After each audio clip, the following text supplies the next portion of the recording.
എല്ലാവർക്കും നമസ്കാരം. ഇന്ന് IFPHന്റെ ഇടതടവില്ലാതെ തുടർന്നു വരുന്ന മലയാളം വെബിനാറിന്റെ 2102 ദിവസമാണ് ഇന്ന്.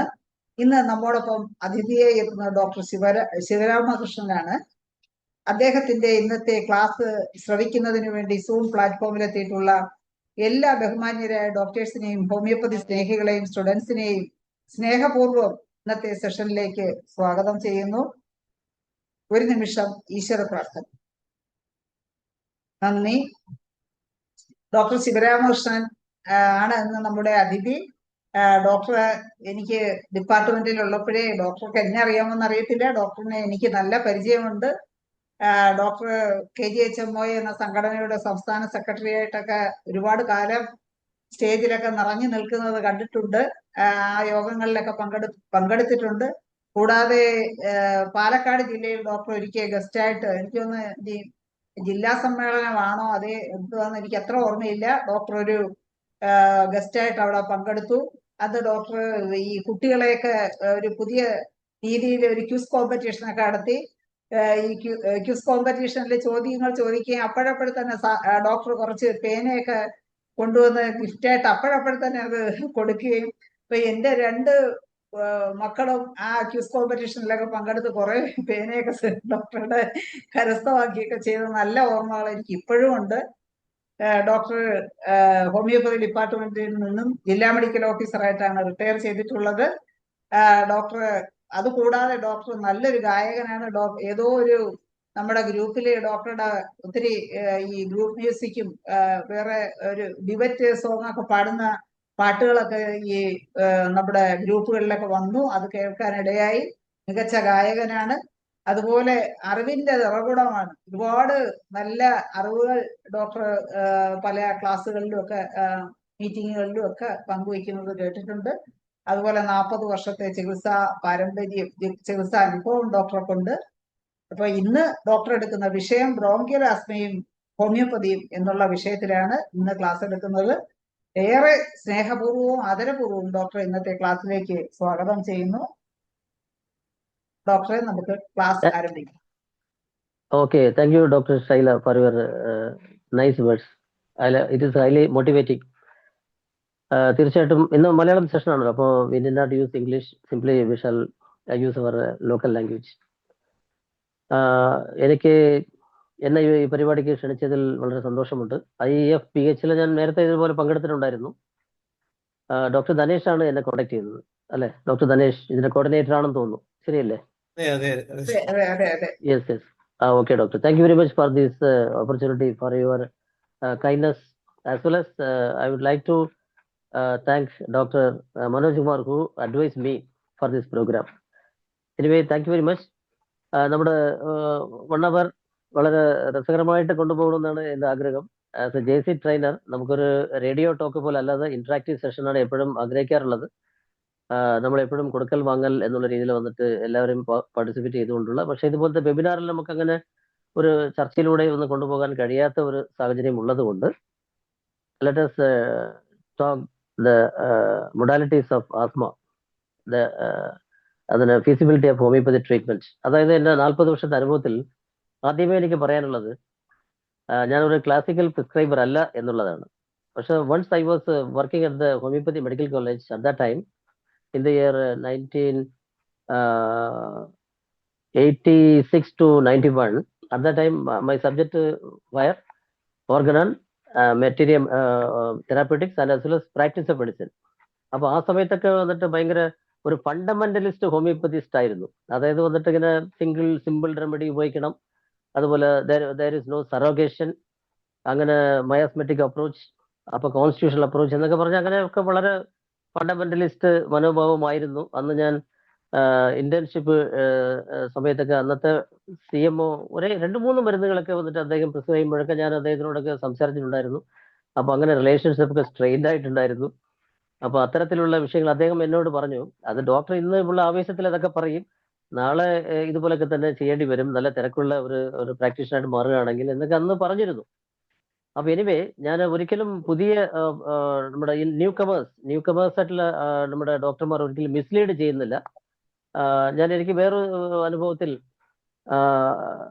മാനേജ്മെന്റ് ഓഫ് അക്യൂട്ട് ഡിസീസസ് എന്നുള്ള സബ്ജക്റ്റിൽ വന്നിട്ട് ഒരിക്കൽ ഒരു സെമിനാർ കണ്ടക്ട് ചെയ്യാൻ പോയി, CME കണ്ടക്ട് ചെയ്യാൻ പോയപ്പോൾ എല്ലാവരും വളരെ ആകാംക്ഷയോടുകൂടി എല്ലാം നോട്ട് ചെയ്യുന്നുണ്ടായിരുന്നു.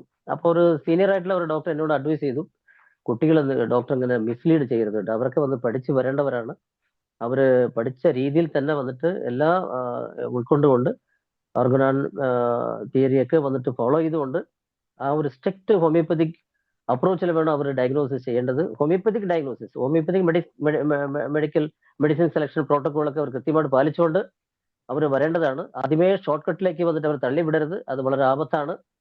അവർ അനുഭവത്തിലൂടെ വന്നോട്ടെ, പക്ഷെ അങ്ങനെ ഷോർട്ട് കട്ട്സ് അങ്ങനെ രീതിയിലൊന്നുമില്ല. അപ്പൊ അങ്ങനെ എനിക്ക് വളരെ കൺവിൻസ്ഡ് ആയിട്ട്, വളരെയധികം പ്രോമിസിംഗ് ആയിട്ട്, വളരെ ഉറപ്പ് പറയുന്ന കേസുകൾ, ഇപ്പൊ ഫോർ എക്സാമ്പിൾ ബ്രോങ്കിയൽ ആസ്മ എന്ന് പറഞ്ഞ് നമുക്കറിയാം, അതിനെപ്പറ്റിയുള്ള ഒരു ഡയഗ്നോസ്റ്റിക് രീതിയിലൊന്നും പോകേണ്ട ആവശ്യമില്ല. We are all doctors. ഇത് IFPH വന്നിട്ട് ഡോക്ടേഴ്സ് അല്ലാതെ പൊതുജനങ്ങളും പങ്കെടുക്കുന്നുണ്ടോ?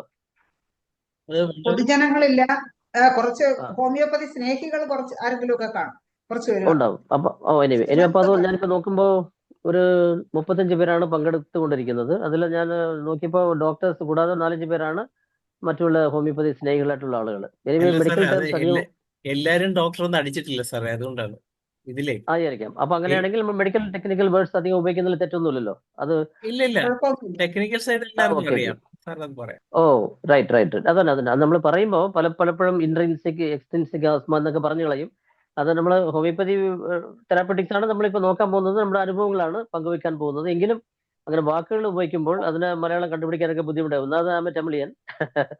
അപ്പൊ എനിവേ വളരെ രസകരമായിട്ട് ഈ സെഷൻ കൊണ്ടുപോകണം. ഇപ്പോൾ ഏറ്റവും ഞാൻ മനസ്സിലാക്കിയിട്ടുള്ള കാര്യം എന്ന് പറയുന്നത്, ബ്രോങ്കിയൽ ആസ്മ ട്രീറ്റ് ചെയ്യാനൊക്കെ കുട്ടികളുടെ കേസിൽ വെരി വെരി സിമ്പിൾ എന്ന് പറഞ്ഞാൽ, എന്റെ അനുഭവത്തിൽ ഞാൻ പറയുകയാണ്, നമുക്ക് അറിയാലോ, അതായത് അറ്റോപിക് ആസ്മ, അറ്റോപിക് എന്ന് പറഞ്ഞാൽ അലർജിയുമായിട്ട് ബന്ധപ്പെട്ടും പിന്നെ ഇൻഹെറിറ്റഡ് ആയിട്ട് വരുന്ന ജനറ്റിക് ആയിട്ട് വരുന്ന വിഷയമാണല്ലോ അറ്റോപിക് ഡെർമറ്റൈറ്റിസ്, അറ്റോപിക് ആസ്മ, അതുപോലെ അലർജിക് റൈനൈറ്റിസ്, അതൊക്കെ അറ്റോപിക് നമ്മൾ പറയും. അപ്പോൾ ഇത് majority of the cases of bronchial asthma അത് വന്നിട്ട് എക്സ്ട്രിൻസിക് ആണ്, ഇൻട്രിൻസിക് അല്ല.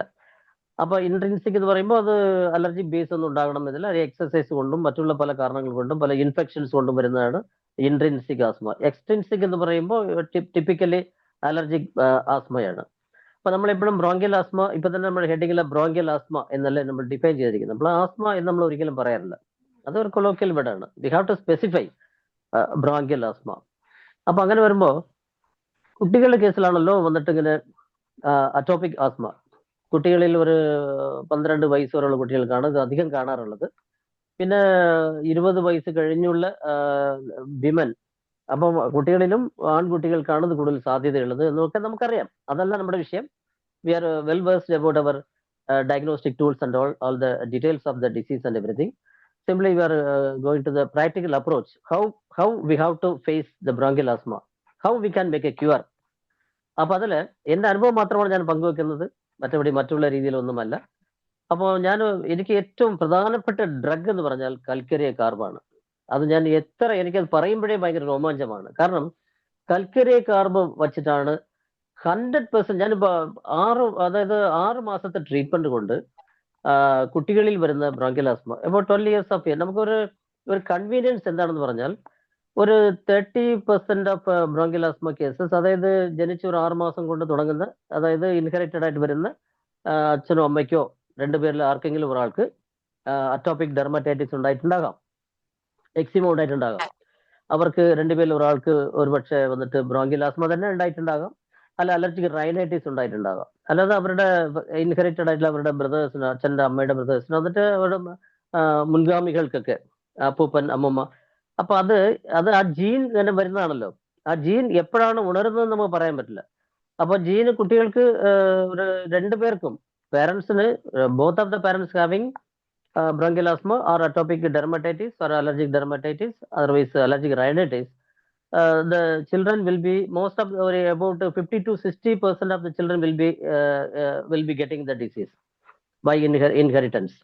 അപ്പൊ അങ്ങനെ വരുമ്പോൾ അപ്പൊ നമുക്ക് ഒരു കൺവീനിയൻസ് എന്താണെന്ന് പറഞ്ഞാൽ, നമ്മളൊരു 3 വർഷം ആകുമ്പോഴേക്കും, അത് 6 മാസം കൊണ്ടൊക്കെ കിട്ടുന്നത്, അത് ആ ജീൻ ഉണരുന്നത്, ഒരു 3 വർഷം ആകുമ്പോഴേക്കും ഒരു 30% ഓഫ് ദ കുട്ടികൾക്ക് അത് തന്നെ മാറും. ഒരു 6 വയസ്സാകുമ്പോഴേക്കും അടുത്ത ഒരു 40-45% ഓഫ് കുട്ടികൾക്ക് തന്നെ മാറും. 12 വയസ്സാകുമ്പോൾ ടീനേജിലേക്ക് പ്രവേശിക്കും തൊട്ട് മുന്നേ ഏതാണ്ട് ഒരു 50-60% ഓഫ് കുട്ടികൾക്ക് തന്നെ മാറും. അപ്പൊ നമ്മളൊരു സപ്പോർട്ട് മാത്രമേ ചെയ്യേണ്ടതുള്ളൂ. ഈ തന്നെ മാറുന്നതിന്റെ ആനുകൂല്യം എല്ലാ ചികിത്സകരും എടുക്കുന്നുണ്ട്, അതിന്റെ ഒരു ക്രെഡിറ്റ് അല്ലെ. ഇപ്പൊ നമ്മൾ തന്നെ എക്സാമ്പിൾ പറയുകയാണെങ്കിൽ നമ്മുടെ അഡിനോയിഡ് ഹൈപ്പർട്രോഫി 6 വയസ്സ് മുതൽ 7 വയസ്സ് വരെയുള്ള പ്രായത്തിൽ അത് ഓട്ടോമാറ്റിക്കായിട്ട് അത് റിഗ്രസ് ചെയ്യും എന്നുള്ളത് നമുക്കറിയാം. പക്ഷെ ചില കേസിൽ റിഗ്രസ് ചെയ്യാതെ അത് 8 വയസ്സ് 9 വയസ്സായിട്ടും അത് വന്നിട്ട് ഗ്രേഡ് 4 തന്നെ നിൽക്കുകയാണെങ്കിൽ അഡിനോയിഡ് ഫേസിസ് വരും അല്ലെ, ശരിയല്ലേ? അഡിനോയിഡ് ഫേസിസ്. അപ്പൊ അഡിനോയിഡ് ഫേസിസിലേക്ക് പോയിട്ട് പിന്നെ വന്നിട്ട് എലോങ്ങേറ്റഡ് പാലറ്റ്, അതുപോലെ പാലറ്റ് പല്ലൊക്കെ തള്ളി ആകപ്പാടെ വന്നിട്ട് ആ രീതിയിൽ വന്നിട്ട് ഫേസിൽ തന്നെ ഒരു മാറ്റം വരികയും പിന്നെ എപ്പോഴും ഇങ്ങനെ സ്നോറിങ്, സ്റ്റോപ്പേജ് ഓഫ് നോസ്, അതുപോലെ വന്നിട്ട് mouth breathing, nasophonic voice, catch cold very easily, prone to acute infections. അപ്പൊ അങ്ങനെ ആ രീതിയിലൊക്കെ എന്തെങ്കിലുമൊക്കെ വിഷയങ്ങൾ 8 വയസ്സായിട്ടും ഉണ്ടെങ്കിൽ അപ്പൊ നമ്മൾ എന്തായിരുന്നാലും വന്നിട്ട് നമ്മൾ ഗ്രേഡ് 4 ആണെങ്കിൽ, ഇപ്പൊ എന്റെ കേസ് ഞാൻ പറയണം, ഗ്രേഡ് 4 ആണെങ്കിൽ 8 വയസ്സ് 9 വയസ്സുള്ള ആ സമയത്താണ് എൻ്റെ അടുത്ത് വരുന്നുണ്ടെങ്കിൽ I will advise for surgery. അതിൽ സംശയമൊന്നുമില്ല. നമുക്ക് നമ്മുടെ ലിമിറ്റേഷൻസിനകത്ത് നിൽക്കണം. എല്ലാ കേസുകളും നമുക്ക് ചെയ്തു കളയാം എന്ന് വിചാരിച്ചിട്ട് അത് ഒരു പക്ഷെ അടുത്ത 6 മാസം കൊണ്ട് അത് നമുക്കത് ഫലപ്രദമായിട്ട് അതൊന്ന് റിഗ്രസ് ചെയ്യിപ്പിക്കാൻ, അല്ലാതെ അതിനെ ചുരുക്കാൻ കഴിഞ്ഞില്ല എങ്കിൽ, അതിനായിട്ട് വന്നിട്ട് അത് നോർമൽ കണ്ടീഷൻ കൊണ്ടുവരാൻ കഴിഞ്ഞില്ലെങ്കിൽ കുറച്ചുകൂടി വഷളാകും എന്നുള്ളത് കൊണ്ട് മാത്രമല്ല കൂടെ ഇത് പ്രോൺ ടു അക്യൂട്ട് ഇൻഫെക്ഷൻസ് ഉള്ളതുകൊണ്ട് ഒരു 8 വയസ്സ് 9 വയസ്സ് പ്രായമുള്ള കുട്ടികൾക്കൊക്കെ വന്നിട്ട് ഗ്രേഡ് 4 ആണെങ്കിൽ ഞാൻ പ്രിഫർ ചെയ്യും, ഞാനത് അഡ്വൈസ് ഫോർ സർജറി.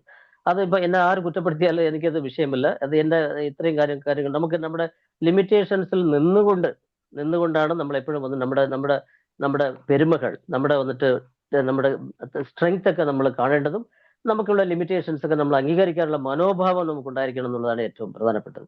അപ്പൊ എല്ലാ ചികിത്സയും ആവശ്യമാണല്ലോ. ഇപ്പൊ നമ്മൾ തന്നെ വന്നിട്ട് ഇങ്ങനെയൊക്കെ പറഞ്ഞാലും നമ്മൾ തന്നെ വന്ന് പലപ്പോഴും വന്നിട്ട് അലോപ്പതി, ആയുർവേദം, അങ്ങനെ പല ചികിത്സകളും നമ്മൾ തേടാറുണ്ടല്ലോ പല സന്ദർഭങ്ങളിൽ. അപ്പൊ അതുകൊണ്ട് ഒരു സമഗ്രമായിട്ടുള്ള, ഇപ്പൊ എന്നെ സംബന്ധിച്ചിടത്തോളം I M A doctor. First of all I M A doctor എന്നുള്ള രീതിയിലാണ് എൻ്റെ ഒരു മൈൻഡ് സെറ്റ് ഞാൻ ഡെവലപ്പ് ചെയ്തിരിക്കുന്നത്. ഹോമിയോപ്പതി ഡോക്ടർ എന്നുള്ളത് അത് എൻ്റെ ഒരു പ്രൊഫഷനുമായി ബന്ധപ്പെട്ട എൻ്റെ മെയിൻ വിഷയമാണ്, എൻ്റെ മെയിൻ ഏരിയയാണ്.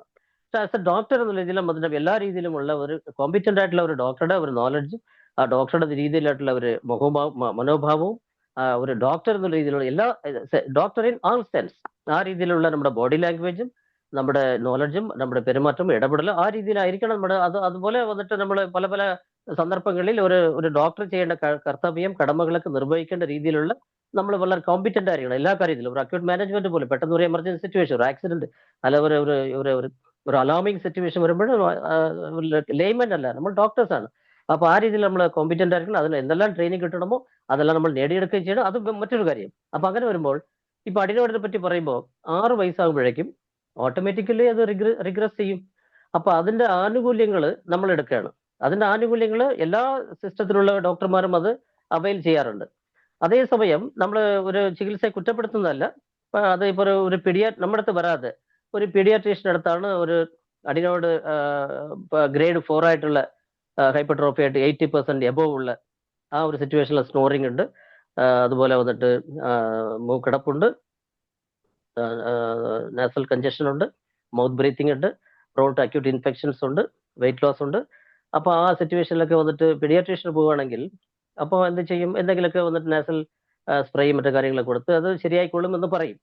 നേരിട്ട് വന്നിട്ട് ഒരു ENT സർജൻ അടുത്ത് പോവുകയാണെങ്കിൽ ഇപ്പൊ ഓപ്പറേഷൻ ചെയ്യണമെന്ന് പറയും. നമുക്കറിയാലോ അത് കാര്യം. നമ്മൾ ഒരു ചികിത്സ കുറ്റപ്പെടുന്നതല്ല, കാരണം അവരുടെ ധർമ്മം ഓപ്പറേഷൻ ചെയ്യാന്നുള്ളതാണ്. അവർ വലിയ ശമ്പളവും മേടിച്ച് അങ്ങനെ ഒരു വലിയ ഹോസ്പിറ്റലൊക്കെ ഇരിക്കുമ്പോൾ വന്നിട്ട് ഇതെല്ലാം ഒരു ഫിലോസഫിക്കലായിട്ട് വന്നിട്ട് ധാർമ്മികമായിട്ട് തന്നെ കുറഞ്ഞോളും എന്ന് പറഞ്ഞങ്ങനെ ഇരിക്കത്തില്ല. അപ്പൊ തന്നെ കുറയുന്നവരെ പീഡിയാട്രീഷ്യൻ വെയിറ്റ് ചെയ്യും, ENT സർജൻസ് അങ്ങനെ വെയിറ്റ് ചെയ്യത്തില്ല. പല കേസ് നമുക്കറിയാം, അവർ ഇപ്പൊ തന്നെ ഓപ്പറേഷൻ ചെയ്യണമെന്നൊക്കെ പറയും, പിന്നെ അഡിനോയിഡ് ഫേസിനെ പറ്റി പേടിപ്പെടുത്തും, അങ്ങനെയൊക്കെ ചെയ്യും. സോ വി ക്യാൻ വെയിറ്റ്, ഒരു 7 വയസ്സ് വരെ വെയിറ്റ് ചെയ്യാമല്ലോ. ഗ്രേഡ് 3 ആണെങ്കിൽ നമുക്ക് കൺവീനിയന്റ് ആയി. അപ്പൊ അങ്ങനെ വരുമ്പോൾ അതുപോലെ തന്നെ ഞാൻ പറഞ്ഞ എക്സാമ്പിൾ പറഞ്ഞതാണ്. അതായത് ഈ 3 വയസ്സ് 6 വയസ്സ് 12 വയസ്സിൽ നല്ലൊരു ഏതാണ്ട് 50% കേസ് ബ്രോങ്കിയോലാസ്മ കേസും ബോഡി തന്നെ അത് കറക്റ്റ് ആക്കാൻ നോക്കുകയാണ്. The correction process is going on in our body. അപ്പൊ അതിന്റെ നോർമലായിട്ട് കറക്ഷൻ പ്രോസസ്സ് എപ്പോഴും ഒരു സ്ട്രഗിൾ നടക്കുകയാണ്. whichever may be the infection, whichever may be the disease, whichever may be the disharmony comes in our body or happens in our body, definitely our body itself അത് fight against that. അപ്പൊ അത് normal correction process going ആണ്. അതാണല്ലോ നമ്മൾ vitality എന്ന് പറയുന്നത്. അപ്പൊ അത് നമ്മുടെ ഒരു സപ്പോർട്ടിങ് ആണ് ആവശ്യം. അപ്പൊ അതില് ഈ ബ്രോങ്കിയൽ ഓസ്മയുടെ കേസിൽ അപ്പൊ ഞാൻ കൽക്കരി കാർപ്പെ പറ്റി പറഞ്ഞു വന്നപ്പോഴാണ് ഡീവിയേറ്റ് ചെയ്ത് പോയത്. എല്ലാവരും കേൾക്കുന്നുണ്ടല്ലേ? കേൾക്കാം കേൾക്കാം കേൾക്കാം. 44 പേര്. അപ്പൊ അങ്ങനെ കൽക്കരി കാർപ്പെ ഞാനിപ്പോ അക്യൂട്ടായിട്ട് ഇപ്പോ ഒരു ബ്രോങ്കിയൽ ഓസ്മ ഏതാണ്ട് നമുക്ക് അക്യൂട്ട് എക്സാസർബേഷൻ ആയിട്ട് ഭയങ്കര സ്റ്റാറ്റസ് അസ്മാറ്റിക്കസ് ആയിട്ട് വരികയാണെങ്കിൽ ഇപ്പൊ നമ്മളൊക്കെ മുൻകാലങ്ങളിലൊക്കെ വന്നിട്ട് നമ്മൾ എന്ത് ചെയ്യും, ജസ്റ്റ് അവിടെ തൽക്കാലം അവിടെ നെബുലൈസേഷൻ ചെയ്യാനൊക്കെ പറഞ്ഞു വിടും. അല്ല നമ്മുടെ കയ്യിൽ നെബുലൈസർ ഉണ്ടെങ്കിൽ നമ്മൾ ഒരു 5 ഡ്രോപ്സ് വന്നിട്ട് നമ്മൾ ഗ്രൈൻഡിലെ ടിഞ്ചറും സലൈനൊക്കെ വെച്ച് നെബുലൈസ് ചെയ്യാനൊക്കെ നോക്കും. അപ്പൊ ഇപ്പൊ ലേറ്റസ്റ്റ് ആയിട്ട് നമുക്ക് ഒരു കൺവീനിയൻസ് എന്താണെന്ന് പറഞ്ഞാൽ ബ്രോങ്കിയൽ ആസ്മ വരുന്ന കുട്ടികൾക്ക് ബ്രോങ്കിയൽ ആസ്മയായിട്ടൊക്കെ കുറെ മാസങ്ങളൊക്കെ എവിടെയെല്ലാം ട്രീറ്റ്മെന്റ് ചെയ്തിട്ട് അവരുടെ കയ്യിൽ തന്നെ ആപ്പറേറ്റസ് ഉണ്ടാവും, നെബുലൈസർ ഒക്കെ ഉണ്ടാവും. അപ്പൊ നല്ല കൂടുതലായിട്ട് വരുമ്പോൾ അവർ തന്നെ വന്നിട്ട് എന്തെങ്കിലുമൊക്കെ വന്നിട്ട് കോർട്ടിക്കോസ്റ്റെറോയിഡ്സും മറ്റെല്ലാം ഉപയോഗിച്ച് ബ്രോങ്കോഡൈലേറ്റേഴ്സ് ഉപയോഗിച്ച് അത് അവർ തന്നെ ചെയ്തിട്ടായിരിക്കും നമ്മുടെ അടുത്ത് വരിക. അപ്പൊ it is very convenient nowadays. മുൻകാലങ്ങളിൽ കുറച്ച് കാലങ്ങൾക്ക് മുന്നേയൊക്കെ വന്നിട്ട് ഭയങ്കര സിവിയർ ആയിട്ട് സ്റ്റാറ്റസ് അസ്മാറ്റിക്കസ് ആയിട്ട് വരുന്ന കേസുകൾ അക്യൂട്ട് എക്സാസർബേഷൻ ആയിട്ട് വരുമ്പോൾ ഇപ്പൊ നമ്മൾ ഹാൻഡിൽ ചെയ്യാനൊക്കെ ഭയപ്പെടും. കാരണം വെച്ചാൽ ഓക്സിജൻ കുറഞ്ഞു പോകും. നമ്മളപ്പോൾ പൾസ് ഓക്സിമീറ്റർ ഒക്കെ നമ്മളെല്ലാം ഫെമിലിയർ ആയത് കൊറോണയ്ക്ക് ശേഷമാണ് അല്ലെ? ഞാൻ തുറന്നു പറയാം, എന്റെ അടുത്തും അതൊന്നും ഉണ്ടായിരുന്നില്ല. അത് കൊറോണയ്ക്ക് ശേഷമാണ് നമ്മളിതെല്ലാം വന്നിട്ട് ഇതിനെപ്പറ്റി കൂടുതലൊന്ന് ബോധവാനാകുന്നത്. പൾസ് ഓക്സിമീറ്റർ ഒക്കെ നമുക്ക് അറിയാം, പക്ഷെ നമ്മൾ വ്യാപകമായിട്ട് യൂസ് ചെയ്യാൻ തുടങ്ങിയത് നമ്മൾ കൊറോണയ്ക്ക് ശേഷമാണ്. അപ്പോൾ നമുക്കല്ലാതെ നമുക്ക് സിംറ്റമാറ്റിക് ആയിട്ട് ഓക്സിജൻ കുറഞ്ഞു പോകുന്ന സിറ്റുവേഷൻ നമുക്കറിയാം. Will refer the patient. അപ്പൊ അങ്ങനെ അത് ഒഴികെയുള്ള കേസുകളൊക്കെ ഒന്ന് വന്നിട്ട് ഒരു മോഡറേറ്റ് ബീസ് അല്ലെ സ്ലൈറ്റ് ബീസ്. അപ്പൊ ഞാൻ സാധാരണ ചെയ്യാറുള്ളത് ബ്രയോണിയ, ഇപ്പിക്കാക്സ്, ചിലപ്പോൾ ആസാൽബ് 30. എന്നാൽ 30th പൊട്ടൻസിയാണ് വന്നിട്ട് ഞാൻ അധികം അക്യൂട്ട് അല്ല യൂസ് ചെയ്യാറുള്ളത്. ബ്രയോണിയ 200 ഉപയോഗിക്കാറില്ല, ഇപ്പിക്കാക്സ് 200 ഉപയോഗിക്കാറില്ല, ആർസാൽബ് 200 ഉപയോഗിക്കാറില്ല. ഞാൻ പലപ്പോഴും ആർസാൽബ് 200 ഇതുപോലെ അക്യൂട്ട് സിറ്റുവേഷൻസ് ഉപയോഗിക്കുമ്പോഴൊക്കെ ഭയങ്കര അഗ്രവേഷൻ ഒക്കെ ഫീൽ ചെയ്തിട്ടുണ്ടായിരുന്നു. 40 വർഷമായിട്ടുള്ള ഒരു ഒബ്സർവേഷൻസ് ആണ്. അപ്പോൾ കൺവീനിയന്റ് അക്യൂട്ടായിട്ട് വരുന്ന കേസുകൾക്ക് കൺവീനിയന്റ് ഒരു പൊട്ടൻസി എന്ന് പറയുന്നത് 30 ആണ്. അപ്പോൾ 30 കൊടുക്കും. അത് ബ്രയോണിയ നമുക്ക് നല്ല അവിടെ നമ്മളൊരു മെഡിസിൻ കൊടുക്കുന്നുണ്ടെങ്കിലോ ഹോമിയോപ്പതിസിറ്റി ഷുഡ് ബി ദയർ. അവിടെ എന്താണ് നമ്മൾ കൊടുക്കുന്നത്? ചുമ്മാ എൻ്റെ അടുത്ത് ചോദിച്ചാൽ അതിന് എന്തുകൊണ്ടാണ് നിങ്ങൾ ഡോക്ടർ ഇങ്ങനെ ബ്രയോണിയ കൊടുത്തതെന്ന് പറഞ്ഞാൽ ഐ വിൽ എക്സ്പ്ലെയിൻ. അതിനുള്ള റീസൺസ് ഉണ്ടാവും. ഡ്രൈനെസ് ഉണ്ടാവും, ലീസ്റ്റ് എക്സർഷൻ, അഗ്രവേഷൻ ഉണ്ടാവും. അപ്പോൾ പെട്ടെന്നുള്ള കാലാവസ്ഥ ചേഞ്ചിൽ വന്നിട്ട് ബ്രയോണിയ വരും, അതുപോലെ റെസ്റ്റോക്സും വരും, സഡൻ ചേഞ്ച് ഓഫ് വെതർ. അപ്പോൾ ഇതുപോലെ ഡാമ്പ് വെറ്റ് വെതർ, ഇങ്ങനെയെല്ലാം നമുക്കത് ഇൻഡിക്കേഷൻസ് ഉണ്ടാവും. നമ്മൾ ബ്ലൈൻഡ് ആയിട്ടുള്ള പ്രിസ്ക്രിപ്ഷൻ ഒന്നുമില്ല. പക്ഷെ ഞാൻ 2-3 മെഡിസിൻ ഉപയോഗിക്കുന്ന ആൾ തന്നെയാണ്. ഇനി ആരെന്നെ എന്ത് പറഞ്ഞാലും കുഴപ്പമില്ല, എനിക്ക് കൺവിൻസ്ഡ് ആയിട്ടുള്ളത് ഞാൻ ചെയ്തുകൊണ്ടേ ഇരിക്കുന്നു. പ്രാക്ടീസ്, നല്ല അസുഖങ്ങൾ കുറയുന്നുണ്ട്, ആളുകൾ എന്നെ വിശ്വസിക്കുന്നുണ്ട്, ആളുകൾ വരുന്നുണ്ട്. അപ്പൊ അതുകൊണ്ട് ഞാനത് തുടരുക തന്നെ ചെയ്യും. ഇനിയിപ്പോ അതിന് എന്ത് കുറ്റം പറഞ്ഞാലും കുഴപ്പമില്ല. അങ്ങനെ ഒരു ഹോമിയോപ്പതിക്ക് അപ്പോസ്തലനായിട്ട് മാറി വന്നിട്ട് അതിനുവേണ്ടി അങ്ങനെ ആ രീതിയിൽ ഞാൻ പോകാൻ അങ്ങനെ ഞാൻ തയ്യാറല്ല. കാരണം എനിക്ക് കൺവിൻസ്ഡ് ആയിട്ടുള്ള കാര്യങ്ങളാണ് ഞാൻ ചെയ്യാറുള്ളത്. അപ്പം ബ്രയോണിയ കൊടുക്കും, ഇപ്പിക്കാക്സ്, ചിലപ്പോൾ അത് ആർസാൽബ് കൊടുക്കും. 30th പൊട്ടൻസിയിൽ 1/4 മണിക്കൂർ ഇടവിട്ട് അടുപ്പിച്ച് കൊടുക്കാനാണ് ഞാൻ പേഷ്യന്റ് അഡ്വൈസ് ചെയ്യാറുള്ളത്. അടുപ്പിച്ച് കഴിക്കാൻ വേണ്ടി പറയും. പിന്നെ ബ്ലാറ്റ ടിഞ്ചറും അതുപോലെ ഗ്രൈൻഡിലെ ടിഞ്ചറും രണ്ടും 10 തുള്ളി വീതം. ഞാൻ ഒരിക്കലും ടിഞ്ചറുകൾ 5 ഡ്രോപ്സ് 2 ഡ്രോപ്സ് ഒന്നും കൊടുക്കാറില്ല. നമ്മളെപ്പോഴും അറിയാമല്ലോ, നമ്മൾ പൊട്ടൻറ്റൈസ്ഡ് മെഡിസിൻ എന്ന് പറഞ്ഞാൽ വന്നിട്ട് അത് ഒന്നും ആവശ്യമില്ല, അതിന്റെ ഒരു മണം കിട്ടിയാൽ മതിയല്ലോ. അത് ചെറിയൊരു ഇൻഫിനിറ്റിസിമൽ ഡോസ് മതിയാവും. അതിന്റെ ഒരു ക്വാണ്ടിറ്റി ഒന്നും വിഷയമല്ല. അത് ജസ്റ്റ് ഒരു ചെറിയ ഒരു അംശം മതിയല്ലോ. പക്ഷെ അറ്റ് ദി സെയിം ടൈം ഇത് ഫിസിയോളജിക്കൽ ഡോസ് കൊടുക്കുമ്പോൾ ഡെഫിനറ്റ് ആയിട്ട് അവിടെ വന്നിട്ട് അതിന്റെ ഒരു ഫിസിയോളജിക്കൽ ആക്ഷനിലാണ് അത് വന്നിട്ട് ഒരു ബ്രോങ്കോഡൈലേഷൻ നടക്കുക. ഒരു ഡ്രോപ്പിലൊന്നും ഒരു ടിഞ്ചർ കൊണ്ട് ആക്ഷൻ നടക്കത്തില്ല എന്ന് ഞാൻ പലവട്ടം വെരിഫൈ ചെയ്തിട്ടുള്ളതാണ്. നമ്മുടെ ഇടയിലെ ഡോക്ടർമാർ ഇപ്പോഴും റവോൾഫിയ ഹൈപ്പർ ടെൻഷൻ കൊടുക്കുമ്പോൾ 5 ഡ്രോപ്സ് കൊടുക്കുക. 5 ഡ്രോപ്സിൽ എങ്ങനെ ആക്ഷൻ വരും ഞാൻ പരീക്ഷിച്ച് നോക്കിയിട്ടുണ്ട്. ഞാനൊക്കെ ഒരു 20 ഡ്രോപ്സ് കൊടുക്കും. അപ്പൊ അത് ടാബ്ലറ്റ് ഫോമാണ്. ഇപ്പൊ ചിലർ ആൽക്കഹോൾ, അത് അലോപ്പതി ഡോക്ടർമാർ ചിലപ്പോൾ അത് ഒരുപാട് കുറ്റങ്ങൾ പറഞ്ഞു. ഇത് ആൽക്കഹോൾ ഡ്രോപ്സ് ആണ്. അത് ഈഥൈൽ ആൽക്കഹോൾ 93% പ്രൂഫ് സ്പിരിറ്റിലാണ് അത് ഉള്ളത്. അത് 10 തുള്ളി 20 തുള്ളി കഴിച്ചിട്ട് എന്ത് സംഭവിക്കാനാണ്? അതിലെന്താണ് വന്നിട്ട് അതിന് അത് ആൽഡിഹൈഡ് പോയിസൺ എഫക്ട് വരാണ്ടിരിക്കുന്നത്? 10 തുള്ളി 20 തുള്ളി എന്താ? അവരുടെ അലോപ്പതി ഒരുപാട് മരുന്നുകളൊക്കെ ആൽക്കഹോൾ കണ്ടന്റ് ഉണ്ടല്ലോ. അപ്പൊ അതിലൊന്നും അർത്ഥമില്ല. ഈ ടിഞ്ചറുകൾ കൊടുക്കുന്ന ലിവർ ഡാമേജ് ഒന്നും ഉണ്ടാകാനൊന്നും പോകുന്നില്ല. അത് വന്നിട്ട് ഒരു ഹയർ ക്വാണ്ടിറ്റി, അതായത് വന്നിട്ട് ആൾട്ടിക്കേറ്റീവ് പോയിസൺ വന്നിട്ട് ഇങ്ങനെ കണ്ടിന്യൂസ് ആയിട്ട് വരുമ്പോഴാണല്ലോ ഇങ്ങനെ മദ്യപാനികൾക്കൊക്കെ വന്നിട്ട് ലിവറിൽ ഡാമേജ് ഉണ്ടാകുന്നതും പിന്നെ വന്നിട്ട് ലിവർ എൻസൈം പുറത്തു വരുന്നതും പിന്നെ അത് ഗ്രേഡ് 1, 2, 3, 4 ഒക്കെ ആയിട്ട് പിന്നെ ഫൈബ്രോസിസ് പിന്നെ അത് സിറോസിസ് അതൊക്കെ ലാർജ് ക്വാണ്ടിറ്റി ഓഫ് ആൽക്കഹോൾ. ഇത് 20 ഡ്രോപ്സ് ഒന്നും സംഭവിക്കില്ല എന്നുള്ള 100% ഉറപ്പാണ്. അങ്ങനെ ഒരു ഇതൊന്നും വരില്ല. നമ്മൾ ധൈര്യമായിട്ട് ഇഞ്ചിനുള്ള കൊടുക്കുന്ന പറ്റി ഒരു പ്രശ്നമില്ല. അപ്പൊ അങ്ങനെ നമ്മൾ 5 ഡ്രോപ്സിലൊന്നും കഥയില്ല. അപ്പൊ അത് ഫിസിയോളജിക്കൽ ഡോസ് എന്ന് പറയുമ്പോൾ ഞാനൊക്കെ വന്നിട്ട് 10 ഡ്രോപ്സ് ബ്ലാറ്റ, 10 ഡ്രോപ്പ് ഗ്രൈൻഡിൽ ടിഞ്ചറും രണ്ടും മിക്സ് ചെയ്തിട്ട് അത് 20 തുള്ളിയായിട്ട് കുറച്ച് വെള്ളത്തിൽ മിക്സ് ചെയ്ത് കഴിക്കാൻ പറയും രാവിലെ ഉച്ചയ്ക്ക് രാത്രി. അങ്ങനെ അക്യൂട്ടായിട്ട് അത് മാനേജ് ചെയ്യും. അക്യൂട്ടായിട്ട് നമുക്ക് മാനേജ് ചെയ്യാമല്ലോ, അത് പ്രശ്നമൊന്നുമില്ല. പക്ഷെ സിവിയർ എന്താണ് എക്സാസർബേഷൻ വരുമ്പോൾ അത് accordingly it will be dealt accordingly. അപ്പോൾ ഇതിങ്ങനെ കുട്ടികളുടെ കേസിലാണ് പറഞ്ഞു വന്നത്. അതിൽ 6 മാസത്തെ ട്രീറ്റ്മെന്റ് ഒരു പ്ലാൻ ചെയ്യും. അപ്പോൾ മിക്കവാറും എക്സ്ട്രിൻസിക് ആസ്മയാണല്ലോ, അപ്പോൾ അറ്റോപിക് ബാക്ക്ഗ്രൗണ്ട് ഉണ്ടല്ലോ. ഡെഫിനറ്റ് ആയിട്ട് നമ്മൾ കൽക്കരി കാർബ് ഞാനൊക്കെ കൊടുക്കുന്നത് വണ്ണം ഒരു എവറി 10 days, ഇന്ന് രാത്രി നാളെ രാവിലെ നാളെ ഉച്ചയ്ക്ക്, അങ്ങനെ 3 ഡോസ്. ഇപ്പൊ നമ്മൾ പലപ്പോഴും പല ഡോക്ടർമാർ നമ്മളെല്ലാം ചെയ്യുന്നത് ഒരു ഡോസാണ് കൊടുക്കുക. ഇപ്പൊ നമ്മൾ ഡ്രഗ് പ്രൂവിംഗ് സമയത്ത് I M asking the same question. Drug proving സമയത്ത് അത് ഹൈലി സെൻസിറ്റീവ് പേഷ്യന്റ് ആണെങ്കിൽ, അതായത് ഹൈലി സെൻസിറ്റീവ് ആണ്, ഇഡിയോസിങ്ക്രാറ്റിക് പേഷ്യൻസ് ആണെങ്കിൽ 1 dose is enough four producing the symptoms. But അങ്ങനെയല്ലല്ലോ ഡ്രഗ് പ്രൂവിംഗ് സമയത്ത് എന്താ ചെയ്തിരിക്കും നമ്മുടെ എല്ലാവർക്കും പൈനേഴ്സിൽ ചോദിച്ചാൽ അറിയാം. അതായത് ടോക്സിക്കോളജിയിലുള്ള പോയിസൺസ് ഒഴികെ, പോയിസൺസ് ഒന്നും പ്രൂവ് ചെയ്യേണ്ട ആവശ്യമില്ല. ടോക്സിക്കോളജിയിൽ കൃത്യമായിട്ടുള്ള സിംറ്റംസ് ഉണ്ട്. ഇപ്പൊ സ്ട്രിച്നൈൻ പോയിസൺ അത് ഒന്ന് കഴിച്ച് ഇങ്ങനെ ലക്ഷണങ്ങളൊക്കെ കൃത്യമായിട്ട് അവിടെ വരുന്നത് എത്രയോ കേസുകൾ റെക്കോർഡ് ചെയ്ത് വെച്ചിരിക്കുകയാണ്. അപ്പൊ അത് നക്സോമിക്ക കൊടുത്തപ്പോൾ നമ്മളങ്ങനെ പ്രൂവ് ചെയ്യേണ്ട ആവശ്യമില്ല. സ്ട്രിച്നൈൻ പോയിസൺ കഴിച്ച് toxicological symptoms is enough for our nux vomica drug selection. അതേസമയം മറ്റുള്ള മെഡിസിൻസ് എന്ന് പറയുമ്പോൾ അത് കണ്ടിന്യൂസ് ഡോസ് കൊടുക്കുകയാണ്. അതായത് 10 ദിവസം 15 ദിവസം കണ്ടിന്യൂസ് ആയിട്ട് കൊടുക്കുകയാണ്.